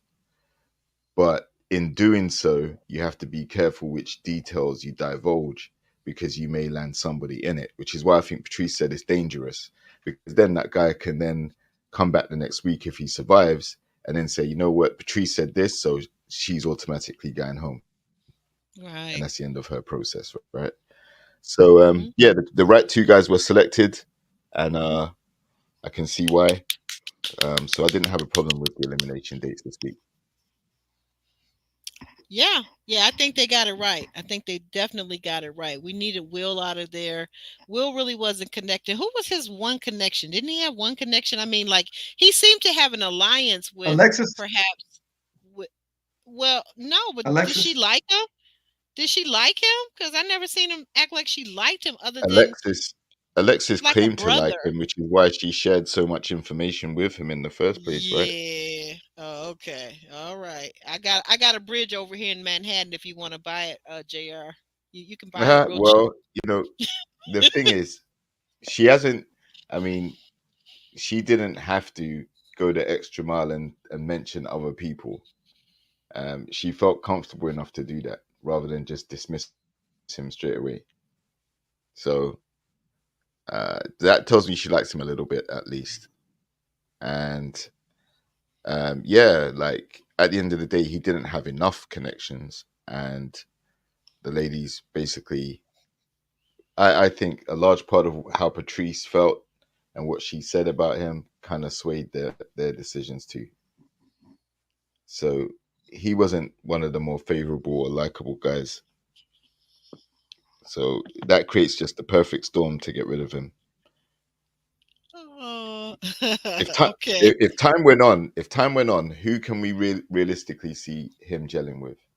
Nobody. I mean, Alexis is his girl. She giving him all this inside information. So why I don't can she see him in Alexis. throw Chaz to the side, forget about his big, beautiful house that most women want to live in, and just get with your boy Will, because he's a multimillionaire. Go ahead, do that. Makes sense to me. Chaz too old for her. You're right. For her, you're right. That's You're true, absolutely right. 'Cause she was like 31, and Chaz is like almost 50. What? Yeah, that ain't gonna work. Yeah. Will's probably our closest. Like I said, if it ain't love connection, that's our closest alliance of person around the same age, probably around the same crowd in that area. I can see that there. But Will had a lot going against him, being young, not being the tallest, biggest guy, and then you walking around with the complex of I'm a millionaire. I'm gonna tell you. I'm gonna ask y'all girls the questions. I'm gonna hold y'all accountable to what y'all say. I'm gonna do this and do that. It ain't gonna work with this group of women. Wrong group. And you know what? I also think this does set up the opportunity for Alexis now that he has been eliminated. Yeah, now she can You get know, her dating. LaRon is in the same situation. LaRon's top connection was Koshia. But she's not there no more either. So, you know, let's see if Right. LaRon and Alexis can go on some dates and things. Oh, I never thought about that, JR. I never thought about Alexis and LaRon. I thought about that day one. It's like, same age, both kind of like going out a little bit. It makes more sense to some of these other selections people trying to put together. But Both But- never married, no children. Yeah, that yeah, makes never married, no children. So it could be something. And but yeah, this was Jonathan definitely. He knew when he saw as soon as he saw Alexis, he knew he was going home because they'd already talked about it on the phone before. She probably just said, you know, I'm not interested in you. Then you know when you try to do that. So when you show up to a date and you see her there, you already know you're going home. So he was comfortable with the situation. Yeah. I think Will was too. Like he knew after he got rid of he conspired to get rid of Kushida, he was going home next. Because the women don't Exactly. they don't play that. You get rid of one of their homegirls and they know that you was the one that was getting the men together to do it, you're probably going home next. They're gonna pay you back. So he knew that was coming. He probably knew he was the next one to be gone too. So and then that's the thing. Like if LaRon wants to stay on the show, like he may not have been feeling Alexis up until that point because Koshia was there, but now if he wants to stay on the show, he has to start looking at the other ladies, and Alexis is pretty much in the same situation as him, looking for a connection with someone, hasn't got someone conclusive yet. And if they are similar age group and, you know, similar lifestyle in terms of not having kids, you know, then there's other things that they may need to work on, like his partying and things like that. But, you know, she's 30 something. I think she's okay with that. Yeah, he's prepared to give that up for the right woman anyway, he says. So yeah, which may be I don't easier see that. said than done, but at least he has the intention there to do it. Well, I think another thing that threw Will off, other than the bragging about "quote unquote" being a millionaire, was his constant talk. He said, "Yeah, I drink, but he said I love the Lord. We gonna serve Jesus. We gonna serve the Lord. We gonna serve the Lord." You know. So, I mean, you know, I don't think too many of the women were interested in that, you know, particular piece. What have you? Everybody gonna throw a little love the Lord in church, and these castmates know what the demographics of the people that watch the show. Oh yeah. Right. Oh yeah. It's always a lot of really love the Lord all of a sudden, or I'm practicing abstinence, or I'm one of them come up always. He was talking about in relationship to his Hennessy drinking. He's like, I'm still getting my Hennessy in, but I love the Lord on Sunday. Oh yeah. I said, okay, all right. You love the Lord on Sunday. Hey. Yeah, there'd be a bunch of that. That's I'd be like, you better be about that. You're gonna be speaking that on air. You better be Liz. So we seem like we have a consensus, guys, that basically the right people, the right two men got sent home. So who will be going home next week? Who are we looking at? Which woman or which two women do you think will be on the chopping block next week? I'm gonna say Mika and Alexis. Mika's gone. Mika and Alexis, yeah. Yeah. Mika's gone because she ain't really connecting with the guys, and she doesn't want to have more children because she ain't never met nobody special enough. But and Vanilla probably gone too. Vanilla. Yeah, Vanilla might be down there. That's true. Oh, she's connected to Chaz though. Wait a minute, Chaz might save her. Taz Nah, likes her. Taz ain't saving her. That's true. No, Not over Taz got the younger version of Alexis. He don't save her before he save Vanilla. Oh my God. That's true too.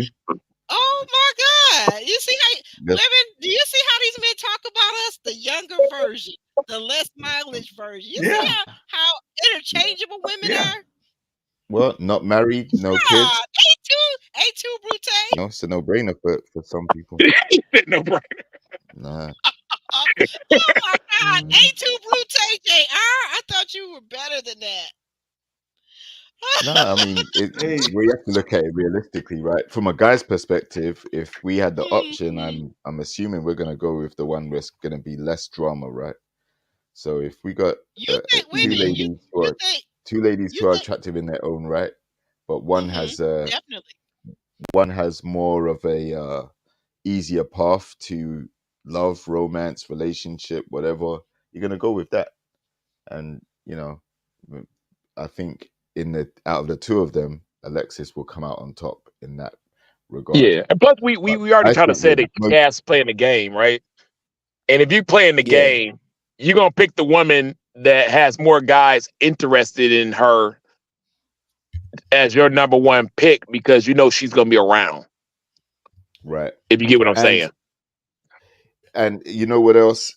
The other thing is Mika, after receiving the feedback and being saved from elimination, she said she's not going to change anything about the way she goes about doing things. So she more than likely will end up back in the bottom very soon. If it's not next week, it will be very soon. Because the whole reason why she's down there is because they're not feeling her. If she's not going to change anything about it, she's not taking the feedback, then she'll be back there very soon. She might have to self-eliminate if she doesn't get eliminated. Well, here's one. I think here's one that will bring back a memory for Ron. I mean, I wouldn't be surprised if one of the women get eliminated. I don't know which one, and pull the what's that young lady name that was on? I think it was on Ron's season. Was it Ron's season? She said, "Well, I already got me a boyfriend anyway. I was waiting on me. I just wasted time." Oh no, that was the season before that. That's my homegirl. Anyway. That's Naya. Okay, yeah. That was Atlanta. That was Atlanta, right? Or Houston. The resort. Yeah. Resort. That was a resort. That was a resort. Yeah. Houston Resort. Yeah. Resort. Oh.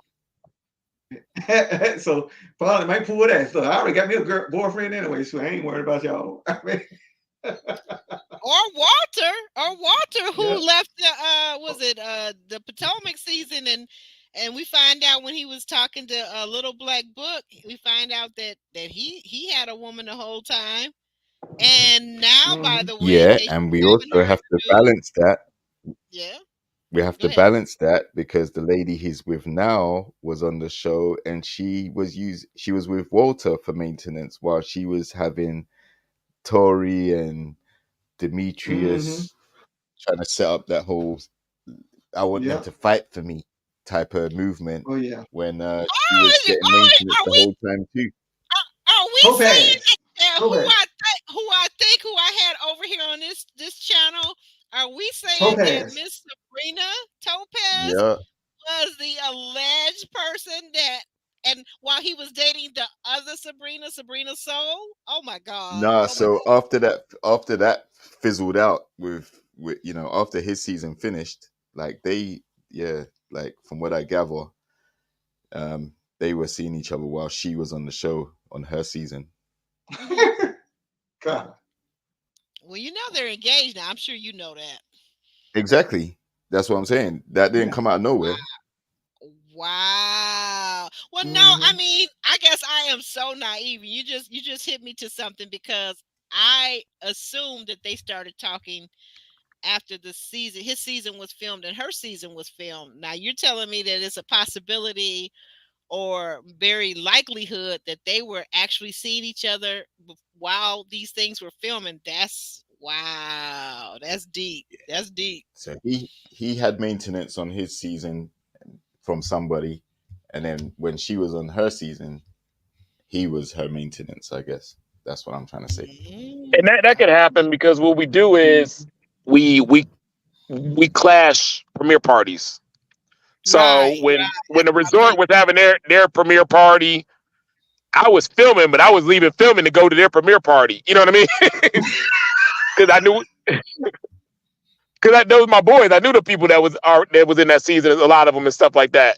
So I'm over there. You could easily have met one of the girls while you were at the premiere party, and now y'all talking while you still feel it can happen that way. You know what I mean? I'm just saying that I can see how that could happen.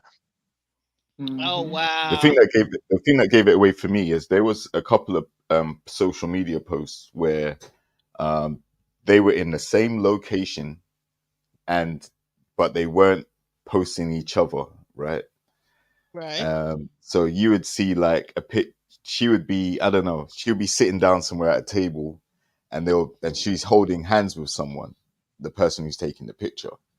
Now his Okay. identity wasn't revealed. Then he posted a picture, Oh same yeah. location, with her holding his hand, but the identity wasn't revealed, and that was quite a while ago. That was, so Yeah, it that's the was. I connection in remember the head. that. Oh my Because if they gosh. were comfortable going on holiday or wherever they were going already, that's not something you do straight away. That's true. Oh wow. Well, just like my other girl, she got engaged. So hey, Oh, you talking about my the other other girl.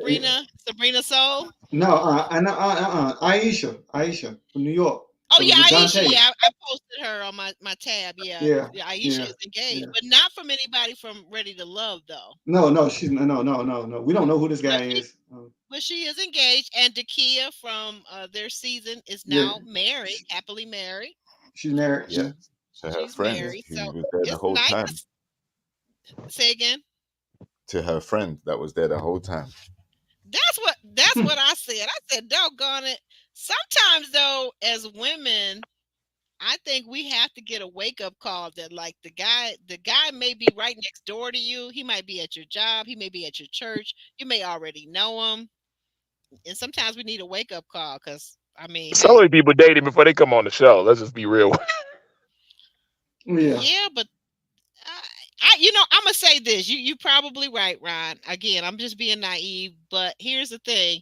Do you really think that Dakia, the big fuss and the look in her eyes and the tears that she had in her eyes over Joyce Clifton, do you really think that was all just, I mean, she's really that good of an actress? Yeah, Okay. because I Joy don't. and Clifton were together from day one, as y'all saw there. So normally, let's say if it's a realistic situation with castmates, if we're seeing that, like we saw with Benicia and Joel, everybody backing off for the most part. Like, dang, okay, they connected like that. They found each other day one or whatever like that. We don't want no parts of that. We're not gonna be the type of person to try to break up an instant connection. That ain't what we're here for. We're gonna go explore other options and things of that nature. So it's almost like how vested could you been in the Clifton where you shedding tears and stuff like that when you all knew he was vested one way day one. Like when it's like that, as castmates, we like, okay, they together. We gonna let them ride out into the sunset. You didn't see nobody. You know what I mean? We saw that with Camille and Cornelia. You know what I mean? You see something like that, most people back off the situation, especially a woman that's smart and is pretty. You know what I mean? Like it didn't make no sense. Yeah. Well, but does she really know what's going on between him and Joy? We're They seeing all did. They all admitted they knew. Like they won. Oh, really? Okay. Yeah, that was like he never wavered for who he was interested in, and vice versa, her from day one. It wasn't one day Joy was number one, the next day she's number three, like a lot of us was doing. We were playing musical chairs with that 1 and 2, 3 spot, like it was nobody's business. That wasn't a situation. And it was Good very, point. very revealing because when they all sat down together, like after the fallout, both Joy and Clifton said, we had a deal to stay on the show. That's what we agreed. So why are you catching so much feelings or trying to act like you really cared or whatever? Like you knew that there was a deal so that everyone can stay on the show and see it through to the end. Well, I know we get ready to go, but can I ask a question right quick? Yeah, sure. Go ahead. Can I ask a question right quick? Oh Oh yeah, can you? Am I Okay, muted? Ron, Go, Ron, yeah, go Ron is ahead. the expert at this. No, Ron is the expert at this. So, do you think that I'm sure I know the reunion has already been filmed, but do you think that we're going to be privileged to understand who Glenn is? Glenn, which one was Glenn? Who's Glenn? Glenn was the guy that never showed up. That never showed up. Glenn that never Oh, showed up. Glenn, Never the showed up. original Glenn, the one guy that never made to the first mixer. Remember Yeah. that? Oh yeah. I think they'll give him a little part. Yeah. They give him a little part of the reunion. You think? Yeah, I mean, they should. I mean, he did. You know, he made it to the 10. He did all his work and all his interviews and things of that nature. Yeah, I think they're gonna at least let you know who he is and things of that nature. They owe him at least that, even if he did back out. Okay. Yeah, that would be that. You okay? I see your point because I've forgotten all about Glenn. When you were saying Glenn, I was like, who? What? Are we on the wrong show? But you're right. Unless it was something that was so private, and they just can't bring it up. You know what I mean? Or why he couldn't go on the show, because it might not be that he just got cold feet. Glenn might be in jail. Glenn might be.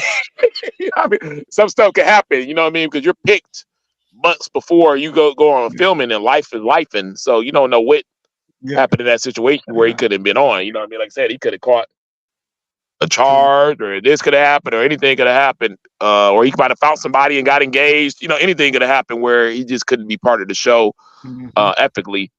So yeah, if it is none of that, and he just got cold feet and said, "Man, this is not for me. I can't do it," then they might give him a little part.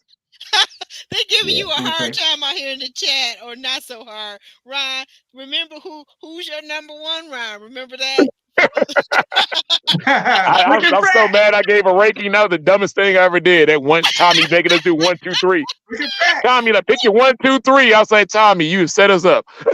Oh man, that was so hilarious, Ron. That is I should have said I was like, it was the whole thing was who's 1, 2, and 3. I'm like, it's just everybody the same till I say different. Give me chrysanthemum. Well, on a serious note, we got a question out in the chat.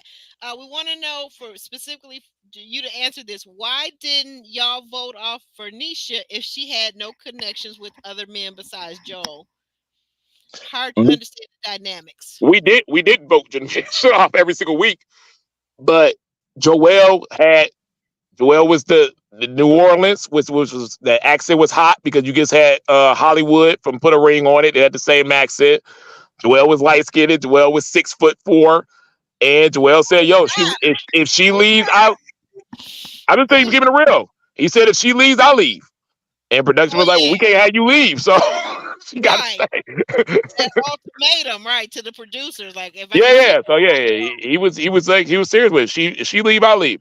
So they're like, okay, we got to keep you there. And we were all cool with it. We were saying, yo, if he likes her, because we all love Joel. So we were like, if he likes her that much, you know, we just stay out the way. We ain't gonna be the one to mess up like you said, we ain't gonna be the one to mess up no love connection. Because like with Joy and Clifton, like that, I understand how the castmates do it, especially the guys are like, man, we gonna stay out of that then. Let y'all do y'all thing. And that's why, even though she only had the lowest votes because we all wanted kids and she did not want no more kids, and she was very adamant about that at the beginning. It wasn't because Benicia ain't fine and she ain't her and all that. She's all those great things. We guess everybody wanted kids in our season. We had a majority of that. So you did. Wait a minute, except for David. Did David want more kids? David didn't, but David would never been in the Benicia, so that was gonna cross paths either way. But everybody else did. Troy maybe not in one of more kids, but Troy and Benicia that wasn't gonna be a match either. But all the rest of the 8 guys wanted kids. You're not gonna win with those type of odds, especially when we got to vote somebody off. Then yeah, you're gonna be the one chosen because you have a non-negotiable attached to you. Yeah, the only thing that brings to mind is the woman who didn't want kids on DC season. Yeah, DC was Aisha. Very well liked, very popular with many of the men. Phil loved her. A lot of the different guys loved her her season, but she didn't want children. She already had two from her previous marriage, and she was done. And she linked it up with Dante, who was a perfect match because he didn't want to. He had all those kids. He didn't want no more kids either. Yeah, he had a boatload of kids. He had kids coming out from Right. the shoe, coming out from under the shoe. Man, he had a bunch of kids. Yeah, he did. Exactly. So Yeah, that it was only takes Yeah. one. To save you, it only takes one strong guy. He can say, or one strong woman. That's gonna save you. Look, I mean, shoot. Look, Sue saved Blake all those times. right. It was just somebody Yeah, just said, you get a "Get up strong here." woman that they like. He can save you. It only takes one, or one strong guy can save you. That's just the rules and regulations of how this is gone, how it goes. Like I Right. said, Quentin was a strong guy last year. He could have saved Potty Mouth a bunch of times doing that. We just didn't see it, but he probably saving her. Oh my God, who are you calling? You talking about Janelle? Potty Yeah. Yeah. You silly. You silly. Who is this over here in the private chat? What are y'all talking about in the private chat? Don't get me into trouble. Oh, Sean Stokes, you're a mess. Okay. All right. I'm not saying that. Okay. All right. So we got our idea that maybe Mika may be on the chopping block next week. Did we say anybody else? Who was the other person? Mika and who else? Oh, Vanessa. Vanilla Vanessa. You said Vanilla Mika and Vanessa. Alexis. Vanilla Vanessa. Yeah. Alexis ain't going nowhere. You can't get rid of Alexis because here's the swap they made. Whoever made it, production, the men, whoever. Here's the swap they made. When they got rid of Koshia, that means that Alexis is gonna stay to the end, to the bitter end, to the bridge. She's staying to I the think bridge. Mika hates her more than Koshia do. Mika don't like that woman. Right, but that's what I'm saying. We've been stuck with Alexis because Alexis is the drama now for the rest of the season. You get what I'm saying? Koshia was the drama, but now Koshia is gone. So what you got left? The You got drama is putting them two in a you got room. When they put them Vanilla, two in a room next week, it's gonna be some problems. you They got don't like each other. Vanessa, you got Mika who can't carry a conversation to save her life. So I mean, come on, we gotta rock with Alexis. Let's be real. We gotta rock with Alexis. That's what it is. And the dudes, like you said, he's right. The dudes ain't stupid. Like she's young and no kids. Like they gonna carry her in this Yeah. group. Yeah. Right. And she's agreeable to the men because she's a pygmy, or maybe not. Well, And on that note, anybody got anything else to say? Come on, get it out, spit it out. JR. well, the name of the game is to be picked. So if she's getting Amen. on with the guys, that's a good thing. Good thing. That's true. I Yeah, think you're the right problem about is if she's doing it at the expense of the other ladies, then that's where the Yes. problem comes. But yeah, like there's a good chance that she does go a long way. Mika's non-negotiables so happen to be what some of the guys are actually looking for, so that puts her down there. And with Vanessa, I'm not sure she has any other connections other than Chaz at this point. And like we said, he's already looking at other ladies because he's the number one. He's the catch so far out of all the guys. So yeah, it could easily be Vanessa and Mika down there. At the bridge or at the bottom? Which one are you saying? Yeah, I don't want to see Vanessa stink facing the guys, because that's going to give You off really got a problem attitude. with her face, that stink face, huh? What did that? Yeah, like I thought that Did was that kind of bother mean. That's you? why, no, I'm just saying. I think it was kind of mean, right? Like, if you're not feeling the guy, then there's a way to tell him. Like, Patrice has told guys that she's not feeling. Like, I think all the ladies, when pressed, have basically just kept it real and said who they're feeling and who they're not. But just the gestures and the hostility and all those other things, that's unnecessary. If you're not feeling the guy, just you're not feeling him, and you're perfectly fine to say that. Someone needs to mute. I don't know if that's you, Ron, but go ahead. Yeah. So I think there's nothing wrong with not feeling anyone or feeling the connection that you're on a date with, but there's a way to do it. And that stink face I was like, wow. Not it. Just nah, you don't do that. Oh Yeah. my God. Yeah. Well, let me throw a curveball in that one. Curveball. Go ahead. I'll throw a curveball in there. I think one person that we've overlooked perhaps could be Rashina. Because I think I got a feeling somehow it's going to be Justin hooking up with Maya, and Rashina was liking Justin, and so I mean, because Rashina has not really connected with anybody else, so and she does Rashina have could be children going home already.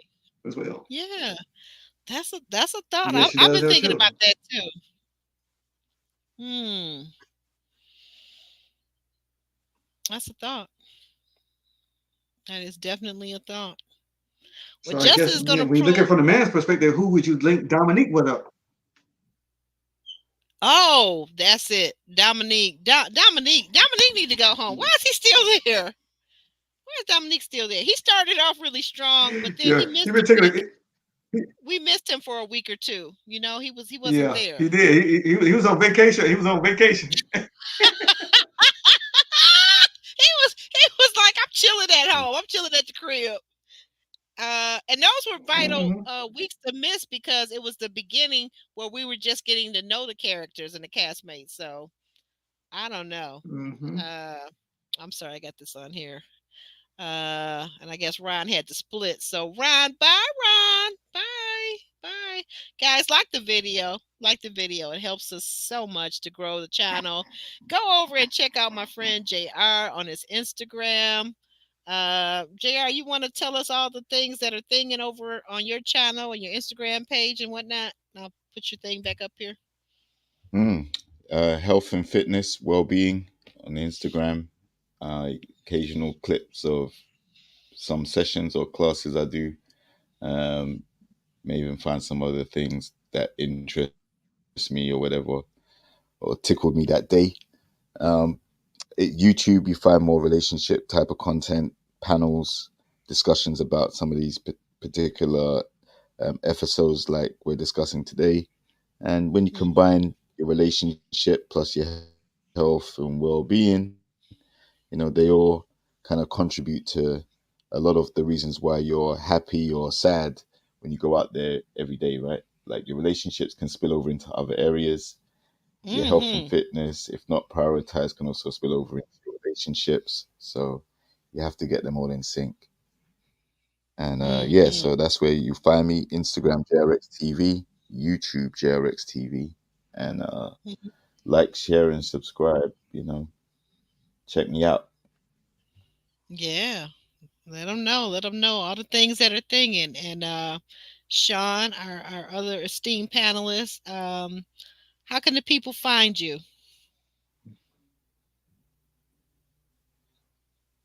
Yes, you can find me at Instagram at SANDRES1906. Once again, that's Instagram SANDRES1906. Or you can catch me on Facebook under my first name, which is Sean, SHAUN, and my last name Stokes, STOKES. I'm also a deacon over here at Pastor Aubry's church. Yes, he is. Pastor Aubry's church. And I'm a watch player. And I'm a watch care member over at Kimberly Reviews Church. Yeah, we be hanging with Kimberly. Places, we be hanging with Kimberly on Wednesday nights, guys. Come on over and join us. Like, that's Kimberly Reviews. She's not a part of this panel, but when Pastor Aubry is not preaching. And please don't let me sing because I'll run everybody away. But guys, that's it. That's all we got tonight. This has been a long haul, so we got it all in. We didn't agree on everything. We didn't agree on a lot of stuff, but it was good. I think the dialogue and the conversation was a really healthy, respectful conversation, and I did enjoy it. I really did. I hope you guys enjoyed it as much as I did. We'll be back next Sunday, same time, same place, 6:30 p.m. You guys want to say goodbye? Have a nice evening, people. Right, later. Ciao. Adios. See you next week. Luego. Guys, have a great au revoir. Have a great week, guys. We'll see you next week, next time.